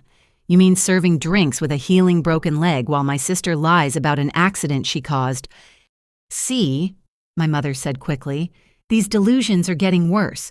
She actually believes Madison grabbed the wheel, despite all evidence to the contrary. You mean the security footage that clearly shows exactly that? A voice said from the back of the room. Everyone turned. Charlotte Williams, Madison's best friend from yoga teacher training, stepped forward with her phone in hand. What are you doing here? Madison's voice pitched high with panic. You weren't invited. No, I wasn't, Charlotte agreed. Not after I told you I wouldn't lie for you anymore, but I thought everyone here should see what really happened. She connected her phone to the projection system before anyone could stop her. The screen that had shown Madison's fictional presentation now displayed security footage, but not the intersection tape everyone had seen. This was from inside a building looking down at our car in the moments before the crash. The image was crystal clear. Madison taking selfies. Madison pointing at the yoga studio. Madison lunging across the car and grabbing the wheel as I fought to maintain control. I was in my office getting my mat for class, Charlotte explained to the stunned room. I always record my view to post morning motivation videos. I caught everything. That's edited, Madison screeched. She's lying. Charlotte's always been jealous of my influence. Is that why you offered me $5,000 to delete it? Charlotte asked calmly. Or why you threatened to ruin my teaching career if I came forward? The room erupted. Guests pulled out phones, recording Madison's meltdown as she lunged for Charlotte's phone. My parents tried to restore order while simultaneously attempting to confiscate devices. You're ruining everything, Madison screamed at me. This was supposed to be my night, my celebration. Why can't you just admit what you did? I was unconscious and bleeding while you stepped over me for a yoga class, I said quietly, but my voice carried in the sudden silence. I nearly died while you took selfies with your scratch. I recovered in a basement while you raised money for a trauma that never happened. What exactly am I supposed to admit? Get out, my mother shrieked. Both of you, this is our house. Gladly, I said. But before leaving, I addressed the room.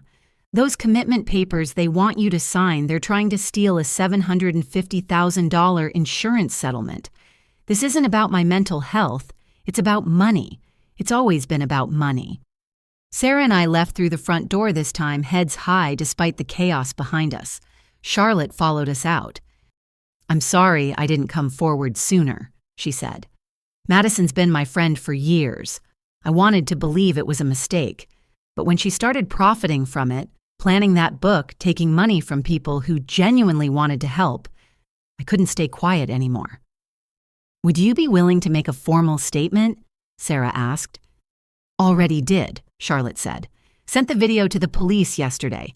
I'm meeting with them Monday to give a full statement. We sat in Sarah's car processing what had just happened. The birthday party meant to establish my instability had instead revealed Madison's lies to her entire social circle. She'll claim the video is fake, I said. Let her, Sarah replied. Every lie she tells now just adds to the evidence of fraud. Rebecca is going to have a field day with this. My phone buzzed with texts from party guests who'd gotten my number from Charlotte. Apologies, offers of support, and most importantly, confirmations that they would not be signing any commitment papers. The humiliation had been mine to endure for the first hour of that party.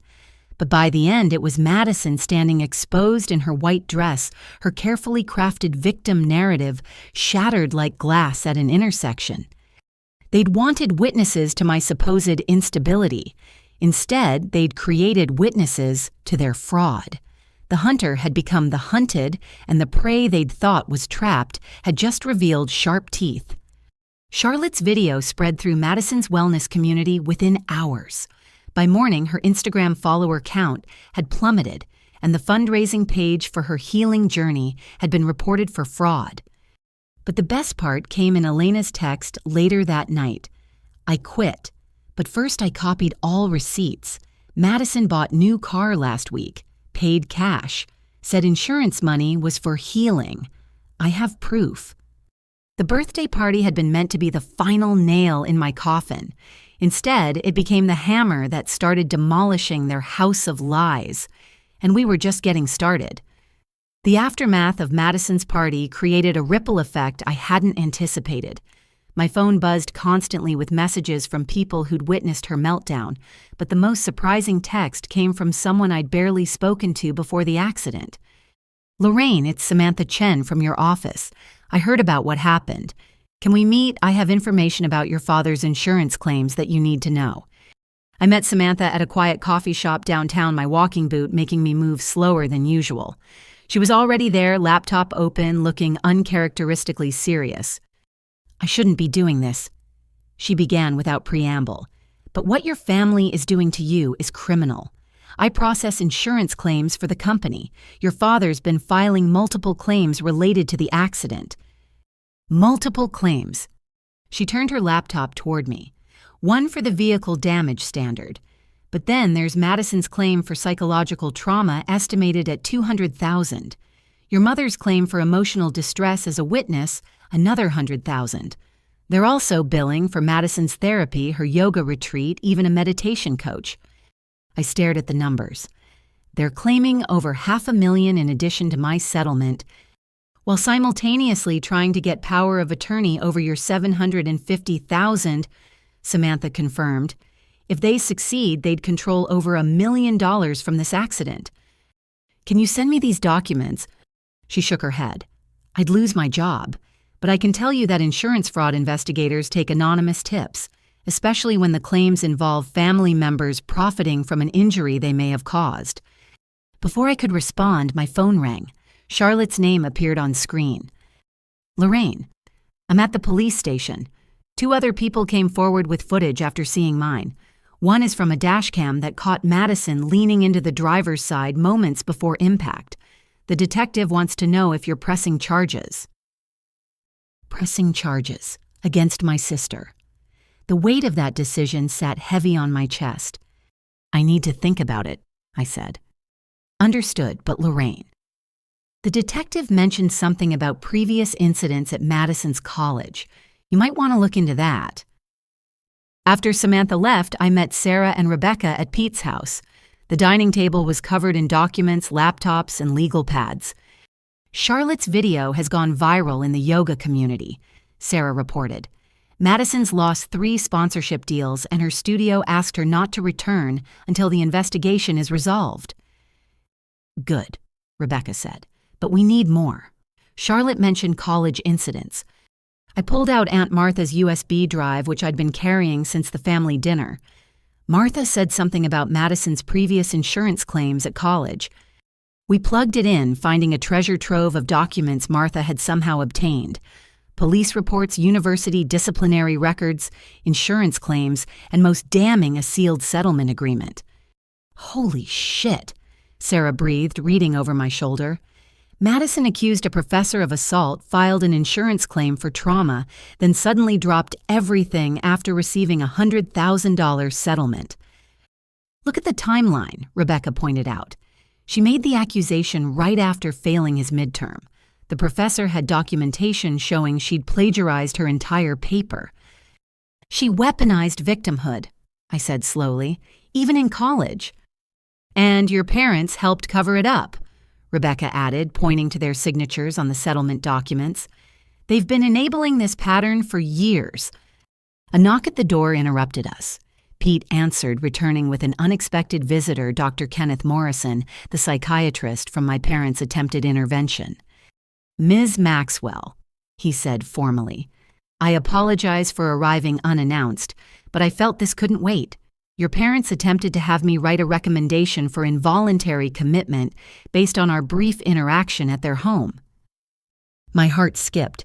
What did you tell them? The truth, that you showed no signs of mental instability.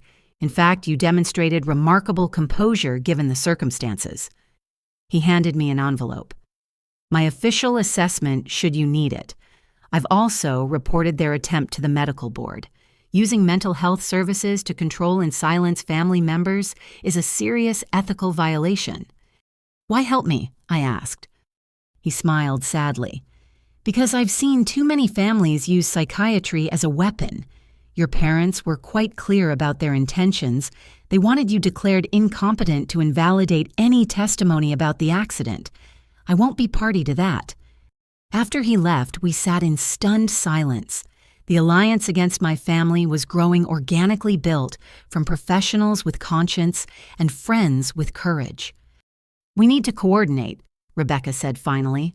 Samantha's insurance information, Charlotte's video evidence, Dr. Morrison's testimony, Martha's historical documents. Separately, they're damaging. Together, they're devastating. We spent the next hours creating a comprehensive timeline. Madison's pattern of false victimhood stretching back years, my parents' complicity in covering up her crimes, the current insurance fraud attempted through multiple channels, the medical neglect and attempted involuntary commitment. This is RICO-level conspiracy, Rebecca muttered, racketeering through insurance fraud. My phone buzzed. Elena's name appeared with a photo attachment. Miss Lorraine cleaning Madison room today. Found this hidden in closet. The image showed a notebook, Madison's handwriting clear on the visible page. Accident story draft 3. Emphasize PTSD symptoms, mention nightmares and flashbacks. Research complex trauma for authenticity. Book proposal deadline next month. She was drafting her trauma before the accident even happened. Elena, I texted back, can you photograph every page? Already did, sending now. The pages revealed Madison's entire plan, staged photos of her injury, scripts for social media posts, a timeline for gradually revealing symptoms, contact information for literary agents who specialized in trauma memoirs. Most chilling, a note dated 2 days before the accident. Elle picking us up for birthday brunch. Perfect opportunity if I can create right scenario. She planned it, I said, nausea rising. Maybe not the exact accident, but she planned to create some kind of incident to build her victim narrative. This changes everything, Rebecca said grimly. This isn't just insurance fraud. This is potentially attempted murder. Charlotte called again. Lorraine, you need to see Madison's latest Instagram story. I pulled it up on my phone. Madison tears streaming, addressing her followers. My own sister is trying to destroy me. She's turned people against me with doctored videos and lies. I'm the real victim here, and I won't be silenced anymore. If anything happens to me, ask Lorraine why she wanted me gone. She's setting you up, Sarah said immediately, making it look like you're dangerous. Or setting herself up, Rebecca countered. This reads like she's planning something and creating a digital alibi. We debated our next move when Pete arrived home with unexpected news. I've been quietly investigating at the firm, he said. Your father's been moving money, large transfers to offshore accounts. Either he's hiding assets from the divorce he thinks is coming or he's planning to run, Rebecca finished. Take the insurance money and disappear before fraud charges hit. The secret alliance had become more crucial than ever. We weren't just fighting for my settlement or vindication anymore.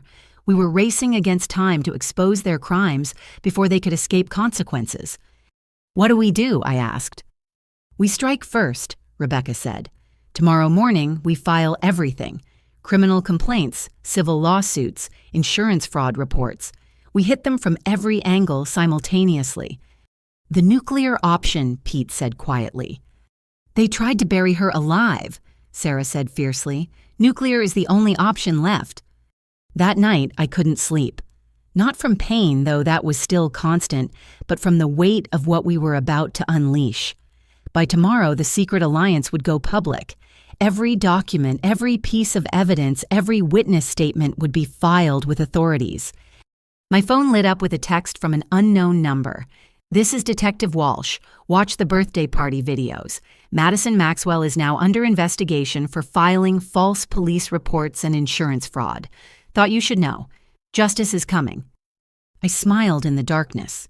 They'd left me bleeding and shattered glass, but I'd used every shard to build a case against them. The secret alliance had given me something my family never had: people who fought for truth rather than profit. Tomorrow we'd show the world exactly who the Maxwell family really was. And unlike Madison's fiction, our story would be backed by evidence witnessed by professionals, and most importantly, true. The girl they'd left for dead was very much alive, and she was done being silent. 3 days after filing our coordinated legal assault, I had a follow-up appointment with Dr. Chen. The irony wasn't lost on me that I had to take an Uber because my family had succeeded in having my car repossessed while I was recovering. But Sarah had insisted I go alone, saying I needed to reclaim my independence. The medical complex felt different now that I wasn't arriving in crisis. I could actually notice details like the soft watercolor paintings and the way sunlight streamed through the atrium. Dr. Chen's nurse, Maria, recognized me immediately. "Lorraine walking on your own now. How wonderful." Her smile was warm but concerned. "Dr. Chen will be so pleased to see your progress." In the examination room, I changed into the provided gown, catching sight of my reflection. The scars were still angry red lines across my torso, a permanent map of that morning's violence. My leg, though functional in the boot, showed the surgical scars where they'd pieced my bones back together. Dr. Chen entered with my thick medical file, her expression carefully neutral. "Lorraine, let's see how you're healing." The examination was thorough but gentle. She checked each surgical site, tested my range of motion, and assessed the nerve damage in my hand. Throughout it all, she documented everything with unusual precision. "Your physical recovery is remarkable," she said finally. "But I need to ask about your living situation. My notes indicate you were discharged to your parents' care." "That didn't work out," I said carefully. Her jaw tightened almost imperceptibly. "I see. Lorraine, there's something we need to discuss. I've been reviewing your complete medical records from the accident, and there are discrepancies I'm ethically obligated to address." Discrepancies?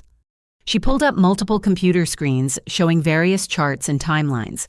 "Your surgery was delayed by 2 hours and 17 minutes. Not because of medical necessity, but because your parents insisted on prioritizing your sister's non-emergent imaging. I knew there was a delay, but 2 hours... during which time your condition deteriorated significantly. You required 2 units of blood that might not have been necessary with prompt treatment. But that's not the worst part." She turned the screen toward me. "These are your original trauma assessment notes, the ones I dictated during your initial treatment." I read the clinical language that somehow made the horror more real. Patient extracted from driver's side with significant blood loss. Family members present but refusing to provide medical history. Sister being treated for minor abrasion while patient hemorrhaging. Parents stating patient is attention-seeking and prone to exaggeration. "Maria documented everything," Dr. Chen continued. "She was disturbed enough to file an incident report. Hospital administration buried it after a call from your father, but we keep our own copies." "You could get in trouble for showing me this."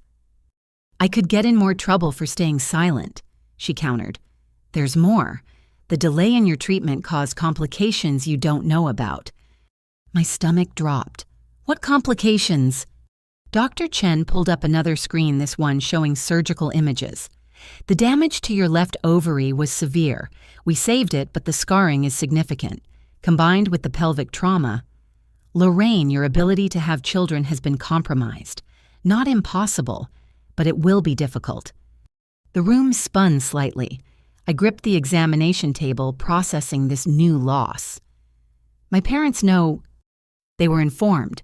They signed the surgical consent forms acknowledging the risks of delayed treatment. She pulled up the forms, my parents' signatures clear at the bottom. They chose to proceed with the delay anyway. To prioritize Madison's yoga class, I said numbly. I need to ask you something difficult, Dr. Chen said gently.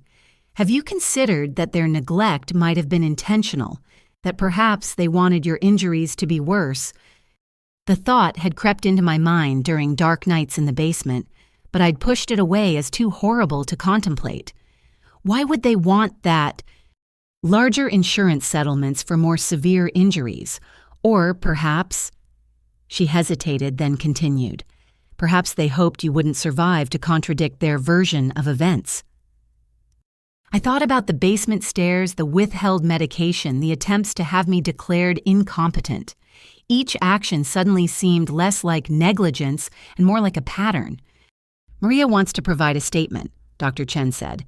So do several other nurses who witnessed your family's behavior. We've been waiting for you to take legal action. You have... Lorraine, what we witnessed that day haunts us. Medical professionals are trained to maintain objectivity, but watching parents actively interfere with their critically injured daughter's care while pampering another child's microscopic injury. Several nurses went home and hugged their own children extra tight that night. She handed me a folder. These are copies of everything. Your complete medical records, the incident reports, documentation of the treatment delay and its consequences. The originals are secured in multiple locations. I flipped through pages of medical terminology, each line documenting not just my injuries, but my family's cruelty in clinical detail. One note from Maria stood out. Patient's mother asked if daughter's facial scarring would be permanent, seemed pleased when informed it likely would be. Patient was conscious and heard this exchange. I don't remember that, I said. Trauma has a way of protecting us from the worst moments, Dr. Chen said gently, but we remember and we documented. What about HIPAA? Can you share these records? You're authorizing release to your attorney, correct? She smiled slightly. And there are exceptions for reporting suspected abuse and neglect, which this absolutely was. A knock interrupted us. Maria entered with another nurse I recognized from the trauma bay, Janet. We heard you were here, Janet said without preamble. We've been hoping you'd come back. Not injured, she added quickly, but so we could tell you what we saw. We've never seen anything like it, Maria added. In 20 years of emergency nursing, I've never watched parents step over their bleeding child to fuss over a scratch. It broke something in all of us who were there. Would you testify to that? I asked. Gladly, Janet said firmly. We've actually been keeping a group chat, all the staff who witnessed it, sharing memories, documentation, making sure nothing gets lost or buried. A group chat. Maria pulled out her phone. 14 members. Doctors, nurses, EMTs, even the radiologist who had to delay your CT scan for Madison's unnecessary full-body imaging. We called it Justice for the Girl in the Glass. I stared at the screen showing message after message from medical professionals I'd never met, all documenting what they'd witnessed, all waiting for the chance to speak truth. Why, I asked, overwhelmed, why do you all care so much? Because medicine is supposed to first do no harm, Dr. Chen said fiercely. What your family did that day violated everything we stand for. They used our hospital as a weapon against you. We became unwitting accomplices to their abuse because they were platinum donors. That ends now. She stood moving to her computer. I'm sending all documentation to your attorney now. Every page, every note, every image, including the radiologist's report showing that Madison's hand had no actual injury, not even deep tissue bruising.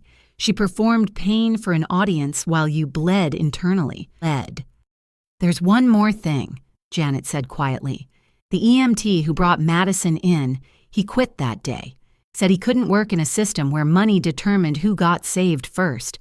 But before he left, he wrote a detailed report about your family's behavior at the scene. He's been waiting to share it with the right people. They gave me his contact information along with a list of every medical professional willing to testify. 14 names of people who'd chosen ethics over easy silence. This could damage the hospital's reputation, I pointed out, admitting they delayed critical care for a donor's preference. Some things matter more than reputation, Dr. Chen said, like ensuring this never happens to another patient. Your case is going to change policies here. It already has, actually. We've implemented new protocols preventing donor influence on triage decisions. As I prepared to leave, Maria hugged me carefully. You survived more than that accident, sweetheart. You survived a family who wanted you gone. That makes you the strongest patient I've ever treated. I left with more than medical records. I left with an army of medical professionals ready to testify to the truth. Each document in the folder wasn't just evidence, it was validation that what happened to me was real, witnessed, and wrong. In the Uber back to Pete's house, I texted Rebecca, "You need to clear your schedule. I have 14 medical professionals ready to testify plus documentation that's going to blow this case wide open." Her response was immediate. "Holy shit, how bad?" They delayed my surgery for over 2 hours for Madison's fake injury. It cost me my fertility. And they knew. "I'm calling the DA. This isn't just civil anymore. This is attempted murder." I stared out the window at the passing city, holding the weight of the medical records in my lap. Each page proof that while my family had left me bleeding in shattered glass, the people who'd saved me had been taking notes. They'd been preparing for this moment when truth could finally speak louder than donor dollars. The girl in the glass had survived, and now she had an army of healers ready to fight for justice. My family thought medical professionals were just service providers bound by policy and politics. They were about to learn that some people still believed in doing what was right no matter the cost. The medical records weren't just documentation of my injuries. They were testimony to the power of conscience over corruption, and they were about to change everything. The district attorney's office occupied the top floor of the courthouse, all marble and mahogany designed to intimidate. But sitting in the waiting area with Rebecca and our boxes of evidence, I felt oddly calm. We'd moved beyond intimidation into the realm of facts. Ms. Maxwell, Ms. Chen. The assistant led us into a conference room where 3 people waited: District Attorney Patricia Reeves, Detective Walsh from the Accident Investigation, and a woman introduced as Michelle Kraft from the Insurance Fraud Division. "Let's start with the medical records," DA Reeves said without preamble. She was exactly what you'd expect from someone who'd won election 3 times sharp, direct, and utterly focused. We spread the documents across the table. Dr. Chen's reports, Maria's incident documentation, the surgical consent forms my parents signed, acknowledging the delay. DA Reeves read in silence, her expression darkening with each page. 2 hours and 17 minutes, she said finally. They delayed life-saving surgery for over 2 hours so their other daughter could get an unnecessary scan of a non-existent injury. While telling medical staff I was attention-seeking, I added, Detective Walsh pulled out his own files. "This aligns with what we found in our investigation. The accident scene evidence shows clear signs of passenger interference. Multiple witnesses have now come forward with footage and statements." "Tell me about the insurance situation," DA Reeves directed at Michelle Kraft. Kraft opened her laptop. "It's extensive. We have the parents filing claims totaling $500,000 for emotional distress and witness trauma. Madison Maxwell has claims for $200,000 in psychological injury, plus additional claims for lost income from yoga teaching therapy costs and something called spiritual healing treatments. Meanwhile, they're trying to get power of attorney over Lorraine's $750,000 settlement," Rebecca added. "The total family take would exceed $1.3 million from an accident their younger daughter caused." "About that," Detective Walsh interjected, We've uncovered something interesting about Madison Maxwell." He pulled out a thick folder. 3 previous insurance claims during her college years. Each involved accusations of assault or harassment against authority figures. Each was settled quietly with significant payouts. "The professor accusation," I said. "We found that too." "There were 2 others," he continued. "A resident advisor, she claimed, stalked her after she was written up for noise violations. A yoga instructor, she said, touched her inappropriately after she was asked to leave a training program for missing classes. Both cases settled by insurance for around $50,000 each."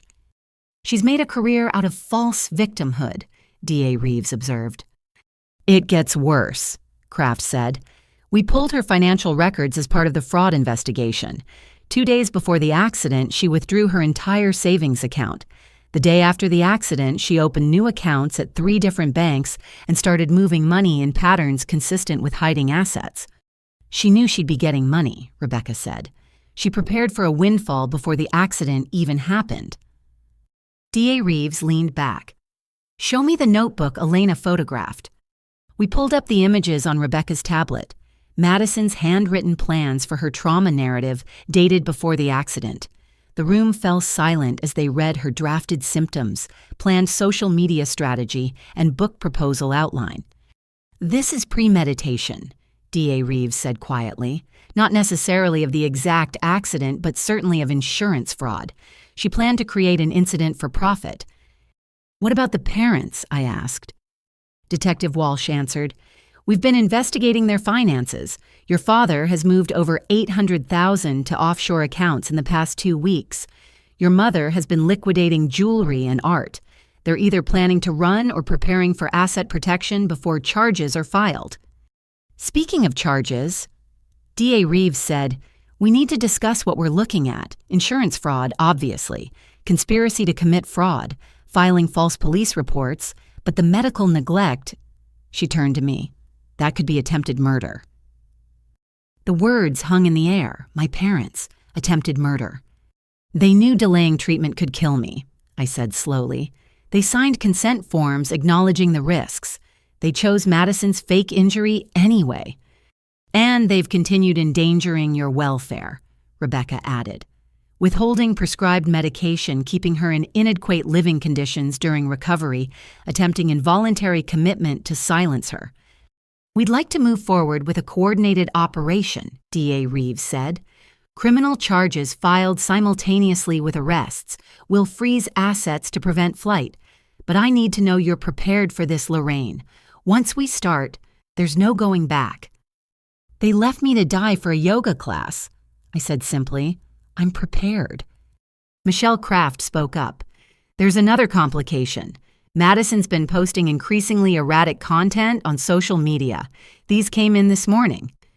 She showed us screenshots from Madison's Instagram stories, wild accusations about conspiracy against her, claims that I'd hired actors to portray medical staff, a video where she sobbed about being persecuted for surviving. The final post was chilling. "If something happens to me, know that my sister orchestrated everything. I have proof hidden where only the truth can find it." "She's setting up an insanity defense," Rebecca said immediately, "or planning something worse." "We've put surveillance on all 3 of them," Detective Walsh assured us. "Madison was seen purchasing camping equipment yesterday, cash transactions. Your parents have been visiting their safety deposit boxes multiple times daily." "They're going to run," I said with certainty, "or Madison's going to stage something to make herself the victim again." D.A. Reeves made a decision. "We move tonight. Simultaneous arrests before they can execute whatever they're planning. Detective Walsh, coordinate with patrol units. Ms. Kraft, get those asset freeze orders signed immediately." "What do you need from me?" I asked. "Stay safe and visible," she said. "Go about your normal routine. Let them think they have time. We'll handle the rest." As we prepared to leave, Detective Walsh pulled me aside. "There's something else. That EMT who quit. He came in yesterday. He recorded audio at the scene on his personal device. It's difficult to hear, but it includes your father coaching Madison on what to say about the accident while you were still trapped. Another nail in their coffin. Can I hear it? After the arrests, he said gently. Focus on staying safe today. By tomorrow, this will all be over. Rebecca and I left the courthouse in subdued silence. We'd set everything in motion. Years of fraud, weeks of cruelty, a lifetime of toxic dynamics, all about to culminate in handcuffs and headlines. Are you okay? Rebecca asked as she drove me back to Pete's. I keep thinking about that camping equipment. I admitted. What if Madison's planning to disappear and make it look like I hurt her? Then she's about to be very surprised by the surveillance teams watching her every move, Rebecca said firmly. This isn't their game anymore, it's the state's, and the state doesn't lose. My phone buzzed. Sarah had sent a link to a breaking news alert, prominent local family under investigation for insurance fraud. It was starting. The investigation was no longer secret. By morning, everyone would know what the Maxwell family really was. But as we pulled into Pete's driveway, I noticed something that made my blood run cold. Madison's car was parked across the street, empty. She was here somewhere watching, waiting. Get inside, Rebecca said urgently, already calling Detective Walsh. Now! As I hurried to the door, I caught a glimpse of movement in the hedges. A flash of blonde hair, the glint of something metallic. Madison had come to make her final play, not knowing she was already surrounded by police. The investigation was beginning, but my sister had one last performance planned. The only question was whether the authorities would stop her before she could flip the script one final time. The girl in the glass was about to face her would-be killer. But this time, I wasn't bleeding and alone. This time, I had the law on my side. I made it inside Pete's house just as the first patrol car rounded the corner. Through the living room window, I watched Madison emerge from the hedges, her face contorting in rage when she saw the police presence. She was holding something in her hand, a canister of some kind. "Lorraine Maxwell," she screamed. "Come out and face me, you lying witch!" Detective Walsh's unmarked car screeched to a stop. He approached Madison slowly, hands visible, while other officers flanked her position. "Ms. Maxwell put down the container." His voice carried through the window. "She's trying to destroy me," Madison wailed, holding up what I could now see was lighter fluid. "She's turned everyone against me, made them believe her lies." My phone rang. Rebecca's voice was urgent. "Stay inside. Do not engage with her. Let the police handle this." But my mother's Mercedes pulled up behind the patrol cars, followed by my father's Porsche. They'd come for the show, not knowing they were walking into their own arrests. "Madison, sweetheart, what are you doing?" My mother rushed toward her, but an officer intercepted. "Ma'am, stay back. This is an active situation." "That's my daughter," she shrieked. "Lorraine, look what you've done. You've driven your sister to this." Through the window, I could see neighbors gathering phones out, recording everything. Madison's final performance was being broadcast live across social media. "I'll tell everyone the truth," Madison shouted, dousing herself with the lighter fluid, "about how Lorraine planned everything. How she's been plotting against me since we were children. I have evidence." Madison put the lighter down. Detective Walsh commanded his hand, moving to his radio. "We need backup, possible 5150 situation." But Madison wasn't done. She was always jealous, always trying to steal my light, and when that wasn't enough, she tried to kill me. "You grabbed the wheel," I said aloud, though only Pete and Sarah, who'd joined me at the window, could hear. "You caused the accident." My father tried to push past the police line. "This is ridiculous. My daughter is having a mental health crisis because of the harassment she's endured. I demand you arrest Lorraine for driving Madison to this." Detective Walsh turned to him. "Sir, I'm going to need you to step back. And actually, we do have warrants. Officers—" The look of shock on my father's face as handcuffs clicked around his wrists was something I'd remember forever. "What are you doing? Do you know who I am?" "You're under arrest for conspiracy to commit insurance fraud, medical neglect, and attempted financial exploitation of a vulnerable adult." the officer recited. My mother's scream pierced the air. "You can't arrest us. We're the victims here. Madison, tell them." But Madison was spiraling, waving a lighter now. "I'll show everyone what she is, a monster who destroys everything good and pure." Sarah grabbed my arm. "She's going to hurt herself and blame you." "No," I said with sudden clarity. "She's not. Watch." Because I knew my sister. This was theater, not desperation. The lighter fluid was probably water. The lighter likely wouldn't work. This was her ultimate victim performance, and she needed to survive it to reap the benefits. Madison Maxwell. Detective Walsh announced, "You're under arrest for insurance fraud, filing false police reports, and reckless endangerment." "I'm covered in lighter fluid," she screamed. "No," one of the officers said, sniffing. "That's water with something added for smell, probably vanilla extract." The game was up. Madison's face transformed from tragic victim to cornered animal. She threw the container at the nearest officer and tried to run, but her yoga flexibility was no match for police training. They had her on the ground and cuffed within seconds. "This is police brutality," she screamed. "I'm injured from the accident. My hand—" "The hand that medical records show had no actual injury," Detective Walsh asked dryly. My parents were being led to separate patrol cars, my mother still shrieking about lawyers and lawsuits. My father maintained stony silence, probably calculating which offshore accounts might still be accessible. Then Madison played her final card. "Check my Instagram. I posted evidence Lorraine's been stalking me, planning to hurt me. It's all there." Detective Walsh actually laughed. "You mean the posts our cybercrimes unit has been monitoring, the ones where you document your own fraud planning?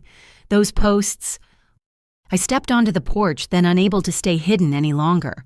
Madison's eyes locked onto mine, and for just a moment the mask slipped completely. I saw the real person underneath, not the victim, not the golden child, but someone empty and angry who'd rather destroy than admit fault. "You—" she hissed. "This is all your fault. I was supposed to be famous. My book was going to be a bestseller. I was going to have a TED Talk about survival. You ruined everything."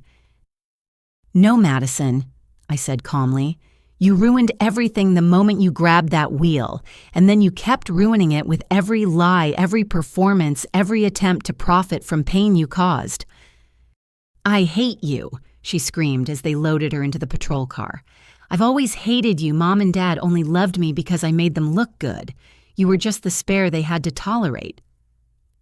The words should have hurt, but they didn't, because she was finally telling the truth. Our entire family dynamic laid bare in front of dozens of witnesses and cameras. DeReeves arrived as they were clearing the scene. "Are you all right?" she asked me. "I'm free," I said, and realized it was true. For the first time in my life, I'm free.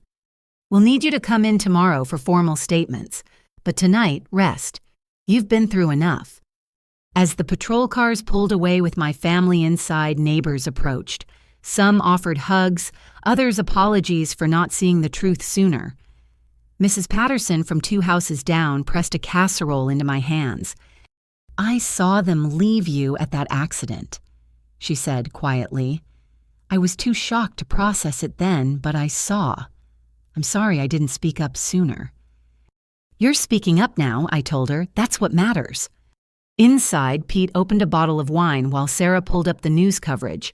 The arrest was already trending, Madison's fake lighter fluid stunt, playing on repeat. But the comments were different than during her victim era. People saw through the performance now. "Look at this." Sarah showed me her phone. Charlotte posted the full video from inside the building. Over 1 million views already. The yoga community is calling for refunds of their donations to Madison's fund. "What happens now?" Pete asked. "Now we let justice take its course," I said. "There'll be a rain tomorrow. Bail will be set high because of the offshore accounts. And then you rebuild," Sarah finished, "without them." That night, I slept without nightmares for the first time since the accident. My family was in jail, their crimes exposed their power over me, finally broken. The confrontation I dreaded had ended not with my destruction, but theirs. Madison had promised to reveal the truth in her final performance. She had just not the truth she intended. She'd shown the world exactly who the Maxwell family really was, fraudsters, liars, and abusers who'd sacrificed their own daughter for money and image. The girl in the glass had survived their worst. Now she could finally begin to heal. The courthouse steps were swarming with media when I arrived for the arraignment. Rebecca guided me through the crowd, deflecting questions with practiced ease. Inside the gallery was packed with neighbors, former friends of my family, and what looked like half of Madison's yoga community. All rise for the Honorable Judge Catherine Winters. Judge Winters was known for her no-nonsense approach to white-collar crime. As my family was led in wearing orange jumpsuits, I hardly recognized them. My mother's perfect makeup was gone. My father's commanding presence diminished, and Madison looked almost ordinary without her designer athletic wear. "We'll hear the charges against the defendants," Judge Winters announced. The prosecutor stood. "Your Honor, the state charges David Maxwell with conspiracy to commit insurance fraud, medical neglect resulting in permanent injury, attempted financial exploitation, and money laundering. Patricia Maxwell faces identical charges plus obstruction of justice. Madison Maxwell is charged with insurance fraud, filing false police reports, causing serious bodily injury through reckless conduct, and attempted witness intimidation." Each charge was like a hammer blow.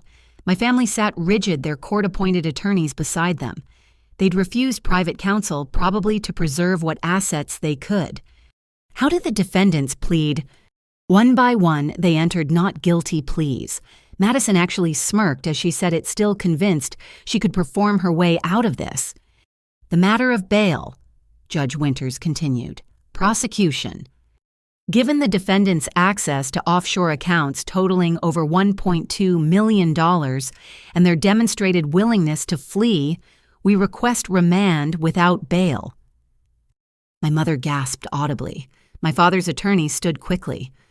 "Your Honor, my clients are pillars of the community with strong ties."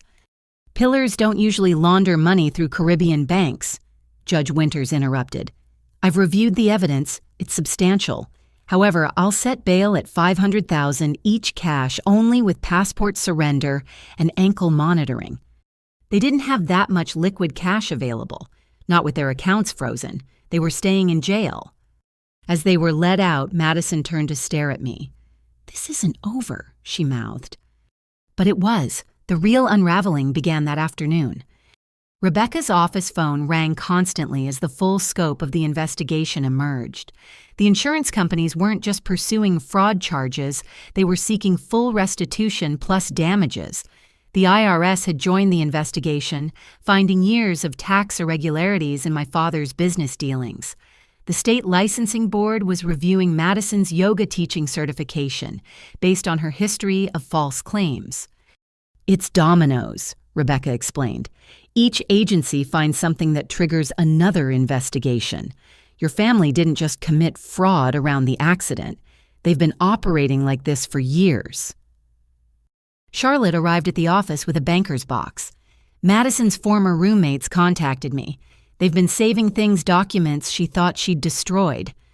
Inside were credit card applications in other people's names, forged recommendation letters, even a diary detailing how she'd practiced injury symptoms before previous insurance claims.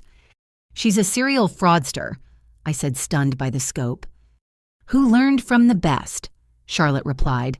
"Your parents have been teaching her this was acceptable since college.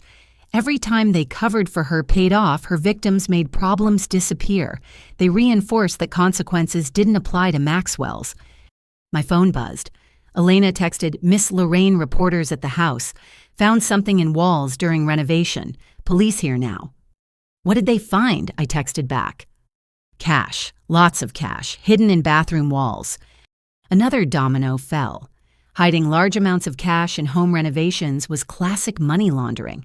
My parents had been preparing for this possibility for years. That evening, the news coverage was relentless. Prominent families' web of lies unravels led every local broadcast. They played Charlotte's video, showed my medical records with personal details, redacted interviewed neighbors who'd witnessed my family's behavior. But the most damaging interview was with someone unexpected, Madison's ex-boyfriend from college, Tyler Morrison. "She destroyed my life," he said on camera. "When I tried to break up with her, she accused me of assault. I lost my scholarship, my friends, everything. Her parents paid my family $50,000 to keep quiet and not press countercharges. I've been waiting years for the truth to come out." Another victim, another payoff, another crime? How many others, I asked Rebecca. How many people did they destroy to protect Madison's image? "We're about to find out," she said. "This interview will bring them forward." She was right. By the next morning, Rebecca's office had received calls from a dozen people with similar stories. Teaching assistants Madison had accused when caught cheating. Employers she'd filed claims against after being fired. Even a high school teammate she'd injured during practice, then claimed had attacked her. "She's a predator," Rebecca said after the fifth call. "She targets people with less power, destroys their lives, then profits from it." The forensic accountants found more hidden assets, cryptocurrency accounts, gold coins in safety deposit boxes, property in other states under shell companies. The total exceeded $3 million, all accumulated through various frauds over the years. "Your parents were building an empire on lies," the lead investigator told me. "The accident fraud was just their latest scheme. If it had worked, they'd have added another million to their coffers." But the most shocking revelation came from Madison's jail calls, which were recorded and subpoenaed. In a conversation with a yoga friend who still believed her, she laid out her entire philosophy. "People are so stupid." Madison laughed on the recording. "Show them tears, play the victim, and they throw money at you. I figured it out in college. Why work when you can just suffer dramatically? Lorraine was supposed to die in that crash. Would have been perfect. Grieving sister book deal, speaking tours. I'd have made millions off her corpse." The friend audibly gasped. "Madison, that's horrible." "It's business," Madison replied coldly. "She was worth more dead than alive. Still is, honestly." Rebecca played the recording 3 times, each playback making my blood chill further. "She just confessed to attempted murder. She wanted you dead for profit." The recording went viral within hours. Madison's remaining supporters vanished. The yoga studio officially banned her for life. Publishers who'd expressed interest in her memoir issued statements distancing themselves. Her Instagram account was suspended for violating terms of service. "She's finished," Charlotte said when we met for coffee. "Even if she somehow beats the criminal charges, she's socially and professionally destroyed." But Madison wasn't done. From her jail cell, she orchestrated one final manipulation. She claimed to be pregnant, demanding special treatment and medical care. The media went wild with the story of the pregnant prisoner being persecuted by her sister. It took exactly 2 days for the jail medical staff to confirm she was lying. No pregnancy, just another performance. But those 2 days showed me something important. Some people would always believe the loudest victim, regardless of evidence. "Let them," Rebecca advised. "Focus on the truth, not the noise." The investigation continued expanding. The FBI joined when interstate fraud was discovered. The Department of Labor investigated my father's company for wage theft. Even the zoning board found violations in my parents' home renovations. "It's biblical," Pete observed one evening. "They built their house on sand, and now the flood has come." Each revelation brought mixed feelings. Vindication, yes, but also sadness for the family I'd never really had. They'd been criminals long before they left me in that glass. I'd just been too well trained to see it. "You couldn't have known," Dr. Chen told me during a follow-up appointment. "Children don't suspect their parents of being con artists. You trusted because that's what children do." The final blow came when Madison turned on our parents, offering to testify against them for a reduced sentence. My father responded by revealing Madison's previous frauds in detail, throwing his golden child under the bus to save himself. My mother declared them both dead to her and refused to speak to anyone. The family that had stood united in cruelty now tore each other apart in custody. Their unraveling was complete, messy, and utterly predictable. When you build relationships on lies and manipulation, this is how they end. As I watched the news coverage of their complete destruction, I felt something unexpected: peace. They'd made their choices year after year, crime after crime. The unraveling wasn't my fault. It was the inevitable consequence of their own actions.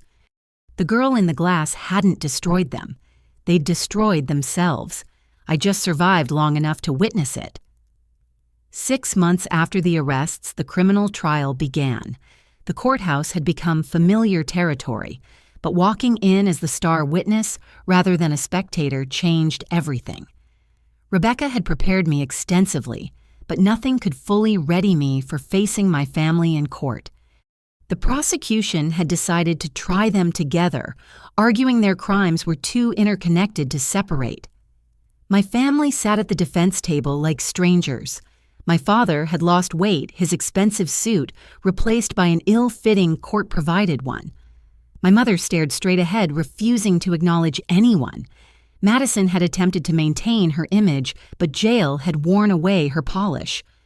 The state calls Lorraine Maxwell. Every eye in the packed courtroom followed me to the witness stand. I'd chosen my outfit carefully professional but not severe, the visible scars on my hands uncovered. Let them see what their choices had wrought. Ms. Maxwell, the prosecutor began, please tell the court about the morning of October 15th. I spoke clearly, detailing the birthday brunch plans, the careful driving, Madison's increasing agitation, about her yoga class. When I reached the moment Madison grabbed the wheel, her attorney objected. Speculation, Your Honor. My client denies this allegation. I'll allow it, Judge Winters ruled. Continue, Ms. Maxwell. I described the crash, the pain, the glass. But the hardest part was recounting my family's reaction. My voice trembled as I told the court about my mother's concern for Madison's yoga schedule while I bled, about my father caring more about his Mercedes than my life, about Madison stepping over my blood. Objection, Madison's attorney called out. Prejudicial. Overruled, the witness is describing what she experienced.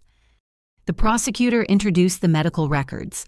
Dr. Chen had already testified about the delay in treatment, but seeing the documentation on the courtroom screens made several jury members gasp. 2 hours and 17 minutes. The timestamp showed clearly when I arrived versus when surgery began. What were the consequences of this delay? The prosecutor asked. I had to pause, gathering strength. Beyond the additional pain and blood loss, the delay caused complications. Permanent scarring, obviously. Nerve damage in my left hand that affects my work. And I forced myself to continue. Damage to my reproductive system, that means I'll likely never have children. My mother made a sound, quickly stifled. I looked at her for the first time. She wasn't crying for my loss. She was angry about the sympathy shifting to me. Tell us about your recovery, the prosecutor continued. I detailed the basement room, the withheld medication, the forced servitude at Madison's party. Each revelation painted a picture of systematic neglect and cruelty that went far beyond a single bad decision. The defense's cross-examination was brutal. My father's attorney tried to paint me as vindictive, jealous, mentally unstable, but Rebecca had prepared me well. Isn't it true you've always resented your sister's success? He pressed. I've never resented success earned honestly, I replied calmly. I resent fraud, lies, and attempted murder disguised as achievement. Madison's attorney took a different approach, trying to create doubt about the wheel grabbing. You were in shock, weren't you? Traumatized. How can you be certain of what happened? Because Charlotte Williams has video showing exactly what happened, I said. Because multiple witnesses saw it. Because your client confessed to planning it in her journal and on recorded jail calls. Objection. Sustained. The jury will disregard the mention of jail calls. But the damage was done. They'd heard it. My mother's attorney barely questioned me, sensing perhaps that anything he asked would only make things worse. When I stepped down after 4 hours of testimony, I was exhausted, but unbroken. The prosecution's case unfolded like a symphony. Charlotte testified about the video, playing it for the jury in slow motion. You could see Madison's hand reach across, grab the wheel, jerk it toward the exit. The truck entering frame, the inevitable collision. The EMT who'd quit testified about my family's behavior at the scene, playing his audio recording. My father's voice coaching Madison to claim I'd been texting while I lay trapped and bleeding. Several jurors looked disgusted. Dr. Chen and her team of medical professionals testified about the treatment delay. The radiologist showed Madison's scans, pointing out the complete absence of injury. Maria described my parents' demands to prioritize their uninjured daughter, while I coded on the table. "We almost lost her twice," Maria said, wiping away tears, while her parents worried about yoga class. The forensic accountant laid out the fraud in devastating detail, charts showing money movement insurance claims, offshore accounts. The prosecution presented Madison's notebook, each page blown up on screens, showing her pre-accident planning. The defendant didn't just commit fraud, the prosecutor argued. She planned to create a victim narrative for profit, and when her sister survived, she and her parents tried to destroy her to protect their scheme. Tyler Morrison testified about Madison's false assault claim in college. 2 other victims followed, each describing how Madison had destroyed their lives with false accusations, always with her parents' help and money cleaning up after her. But the most damaging testimony came from an unexpected source, James Morrison, my parents' former attorney. He'd been granted immunity in exchange for his cooperation. They asked me to prepare documents that would have given them complete control over Lorraine's medical and financial decisions, he testified. The goal was to have her declared incompetent, institutionalized if necessary, and gain control of her settlement. Did they express any concern for her welfare? The prosecutor asked. No, they referred to her as the problem and discussed whether it might be cleaner if she didn't survive her injuries. The defense's case was weak. They called character witnesses who wilted under cross-examination, admitting they'd never seen the family interact privately. Madison took the stand against her attorney's advice, unable to resist the spotlight. "I'm the real victim here," she insisted. "Lorraine has always been jealous of me. This is all an elaborate revenge plot." "So you didn't grab the wheel?" the prosecutor asked. "Maybe I tried to help steer when I saw danger," Madison admitted, "but only to save us." "You saw the truck before the collision." Madison realized her mistake too late. No, I meant... So you grabbed the wheel before any danger was visible, causing the car to enter the intersection at the wrong angle. That's not what happened. The prosecutor played her jail call confession. Madison's voice filled the courtroom. "Lorraine was supposed to die in that crash. Would have been perfect." "Still claim you're the victim?" the prosecutor asked. Madison broke down, but they weren't tears of remorse. They were tears of rage at being exposed. "She ruined everything, my book deal, my influence, my future. I wish she had died." Even her own attorney looked horrified. The jury stared at her with undisguised revulsion. My parents didn't testify. Their attorneys made weak closing arguments about family dysfunction and miscommunication. Madison's attorney tried to claim mental illness despite no supporting diagnosis. The prosecution's closing was devastating. This family left their daughter bleeding in glass because her sister was late for yoga. When she survived, they tried to steal her settlement, destroy her credibility, and ultimately wished for her death. This isn't dysfunction. It's evil, and evil must face consequences. The jury deliberated for less than 3 hours.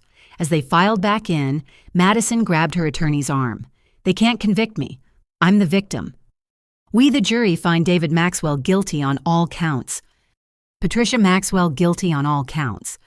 Madison Maxwell guilty on all counts." The word guilty echoed through the courtroom with each charge. 27 times for my father, 25 for my mother, 31 for Madison, including attempted murder. Madison screamed, lunging toward me before bailiffs restrained her. "You destroyed us, you jealous, pathetic nothing. I hope you die alone." My parents said nothing, finally understanding that their golden child had been their downfall all along. Judge Winters scheduled sentencing for the following month, but the victory was complete. They'd been exposed, convicted, and would face years in prison. The insurance companies would recover their fraudulent payouts. The victims would have justice.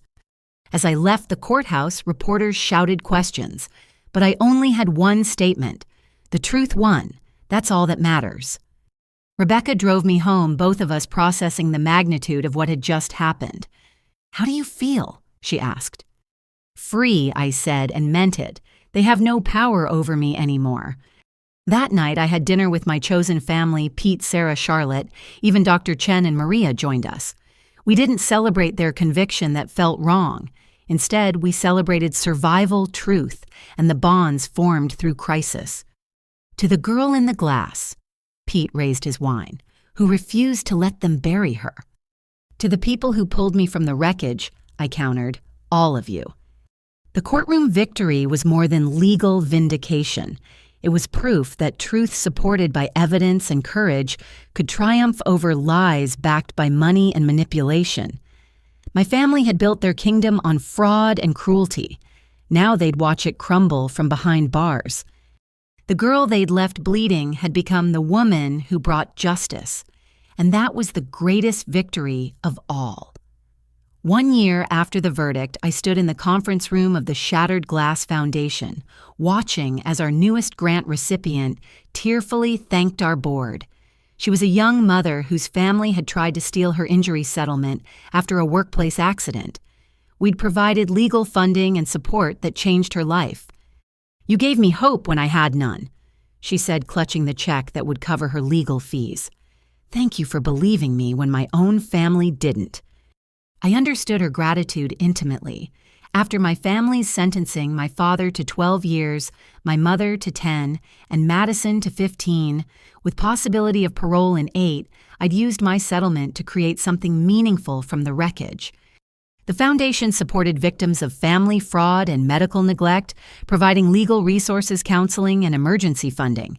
In our first year, we'd helped 47 people escape situations similar to mine. Each success story healed something in me that my family had broken.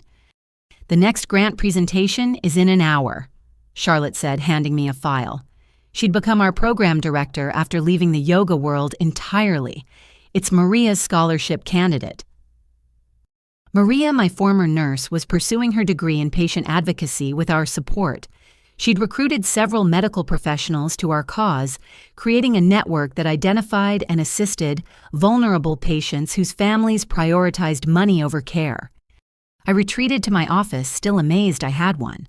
The walls displayed thank you letters from grant recipients, photos from our fundraising galas, and news clippings about our work.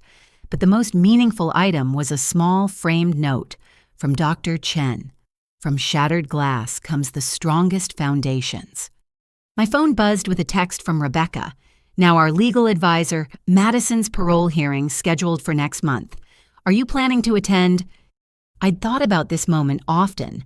Madison had served only 3 years of her sentence, her time reduced for good behavior and prison overcrowding. The idea of her walking free still sent anxiety through me, but not fear. Never again fear. "I'll provide a written statement," I replied. "I won't give her the satisfaction of seeing me." Through the victim notification system, I knew my parents' situations. My father had been transferred to minimum security after an assault by another inmate who'd lost his daughter to a drunk driver and didn't appreciate my father's lack of remorse. My mother had found religion sending me monthly letters begging forgiveness that I recycled unopened. But it was Madison who still tried to control the narrative. She'd started a prison blog about being a survivor of family betrayal, painting herself as the misunderstood daughter who'd made one mistake. She never mentioned grabbing the wheel or wishing me dead. A knock interrupted my thoughts. Sarah entered with a smile and a coffee. "Ready for the interview?" National Public Radio was doing a feature on the foundation. They wanted to understand how someone could transform such profound betrayal into purpose. I'd struggled with whether to participate, but our publicist convinced me that sharing my story could help others recognize similar situations. The reporter arrived promptly, her manner professional but warm. We sat in the Foundation's library, surrounded by resources we provided to families navigating fraud and abuse. "Your story has resonated with millions," she began. "What do you think touches people so deeply?" "I think we all fear being betrayed by those who should protect us," I said carefully. "When it happens, you feel uniquely alone, but you're not. That's what the Foundation proves, that survivors exist, that healing is possible, that chosen family can be stronger than blood." "You've built quite a chosen family," she observed. "Can you tell me about that?" I smiled, thinking of Pete and Sarah, whose spare room had become my sanctuary, of Charlotte, who'd risked her career to expose the truth, of medical professionals who'd chosen ethics over easy silence, of Rebecca, who'd fought like a warrior for justice. "They showed me what family really means," I said. "It's not about shared DNA or obligations. It's about showing up when someone's bleeding in glass. It's about fighting for truth even when it's costly. It's about love that doesn't come with price tags or conditions." "Speaking of family, Madison is up for parole soon. How do you feel about that?" I'd prepared for this question. She's served her minimum sentence. The system will decide if that's enough. My focus is on the future, not the past. "Very diplomatic," the reporter noted. "But surely you have feelings about it." "Of course, but my feelings don't define me anymore. My work does. Every person we help, every life we improve, that's my response to what happened. Living well, helping others, building something beautiful from something horrible." The interview continued for another hour, covering the Foundation's programs, future plans, and the upcoming gala that had already sold out. When it ended, I felt drained, but satisfied. That evening, our monthly survivor support group met in the Foundation's main hall. 23 people at various stages of their journeys gathered to share stories, offer support, and remind each other that they weren't alone. I finally went no contact with my mother, one woman shared. "She's still telling everyone I'm mentally ill for reporting her fraud, but I don't care anymore. I'm free." "My brother got arrested last week," a young man added. 5 years of stealing my disability payments finally over. This group gave me the courage to press charges. I listened more than I spoke, marveling at their strength. Each person here had been betrayed by family, had suffered not just physical or financial harm, but the deep wound of discovering that those who should love them most saw them as opportunities for profit. Lorraine, an older gentleman, said, "What helped you most in the early days, when everything felt impossible?" Honestly, anger, I admitted. Not the destructive kind, but the righteous fury that said I deserved better, that what happened to me was wrong. That anger gave me energy to fight when nothing else could. "And now?" he asked. "Now I have purpose." The anger transformed into determination to ensure no one else faces this alone. It's still there, that fire, but it builds instead of burns. After the meeting, I walked to my car, a modest Honda that I'd bought with my own earnings, not settlement money. The November air was crisp, similar to that October morning when everything changed. But instead of dread, I felt gratitude. My phone lit up with messages. Grant recipients sharing progress updates, board members discussing expansion plans, a text from a reporter asking for comment on Madison's parole hearing. I ignored the last one, focusing instead on the ones that mattered. As I drove home to the apartment, I shared with 2 rescue dogs, both survivors of neglect, who understood second chances. I thought about the journey from that shattered intersection to here. The physical scars remained my limp, more pronounced on cold days, my left hand never quite steady. The emotional scars ran deeper, but had become part of my story rather than my limitation. The Foundation's next project was ambitious: a residential facility for people escaping family fraud who needed safe housing during legal proceedings. We'd already secured the property, a beautiful Victorian, that would house 8 residents at a time. I'd insisted on one feature: no basement rooms. Every resident would have windows, natural light, and dignity. That night, I attended a fundraising dinner for the local hospital. Dr. Chen had invited me to speak about the importance of medical professionals maintaining ethical standards despite pressure. The same hospital where my family's money had once influenced my care now used my story in their training programs. Lorraine Maxwell reminds us why we took our oaths. The chief of staff said in his introduction, "Her case changed how we operate. Donor status no longer influences triage decisions, ever." I spoke briefly about the medical professionals who'd saved more than my life. They'd saved my faith in humanity. The audience, mostly doctors and hospital administrators, gave a standing ovation that felt like another form of healing. Later at home with my dogs curled beside me, I opened my laptop to work on the Foundation's annual report. The numbers were staggering: 2.3 million in grants, distributed 78 legal victories, countless lives changed. But what mattered more were the stories behind those numbers. A notification popped up: Madison Maxwell parole hearing scheduled. I closed it without reading further. She could have her hearing, maybe even her freedom, but she'd never again have power over me. That girl who bled in glass while her sister stepped over her for yoga was gone.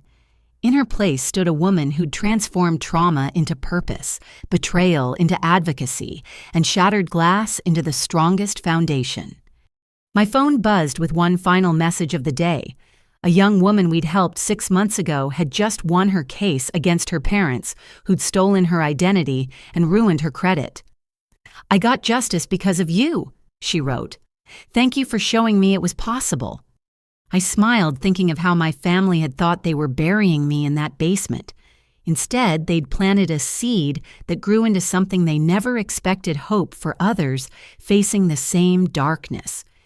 The Foundation's motto, etched in glass at our entrance, came from something Dr. Chen had said during my darkest days. "What breaks us can also build us if we choose to use the pieces wisely." I'd chosen wisely, and tomorrow I'd help others do the same. The story that began with betrayal and blood had become one of purpose and power. Not power over others like my family had craved, but power to lift others from their own wreckage.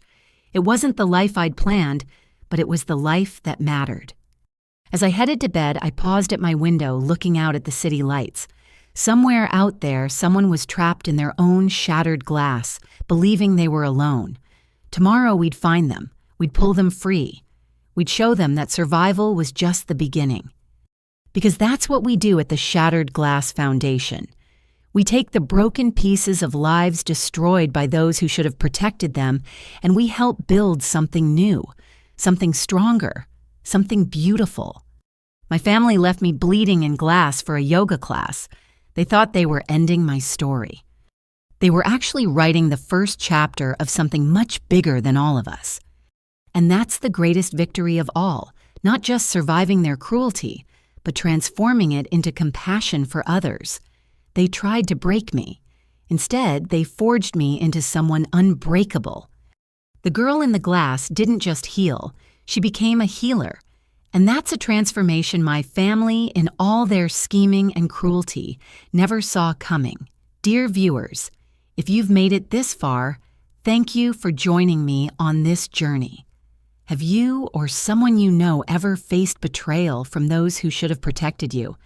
How did you find the strength to rebuild? Please share your thoughts in the comments below. Your story might be the hope someone else needs to hear today. If this story touched you, please like and subscribe to hear more stories of survival and triumph. And remember, you're never alone in your struggles. Share this with someone who needs to know that broken doesn't mean defeated. Until next time, keep choosing to build something beautiful from your broken pieces. You are stronger than you know.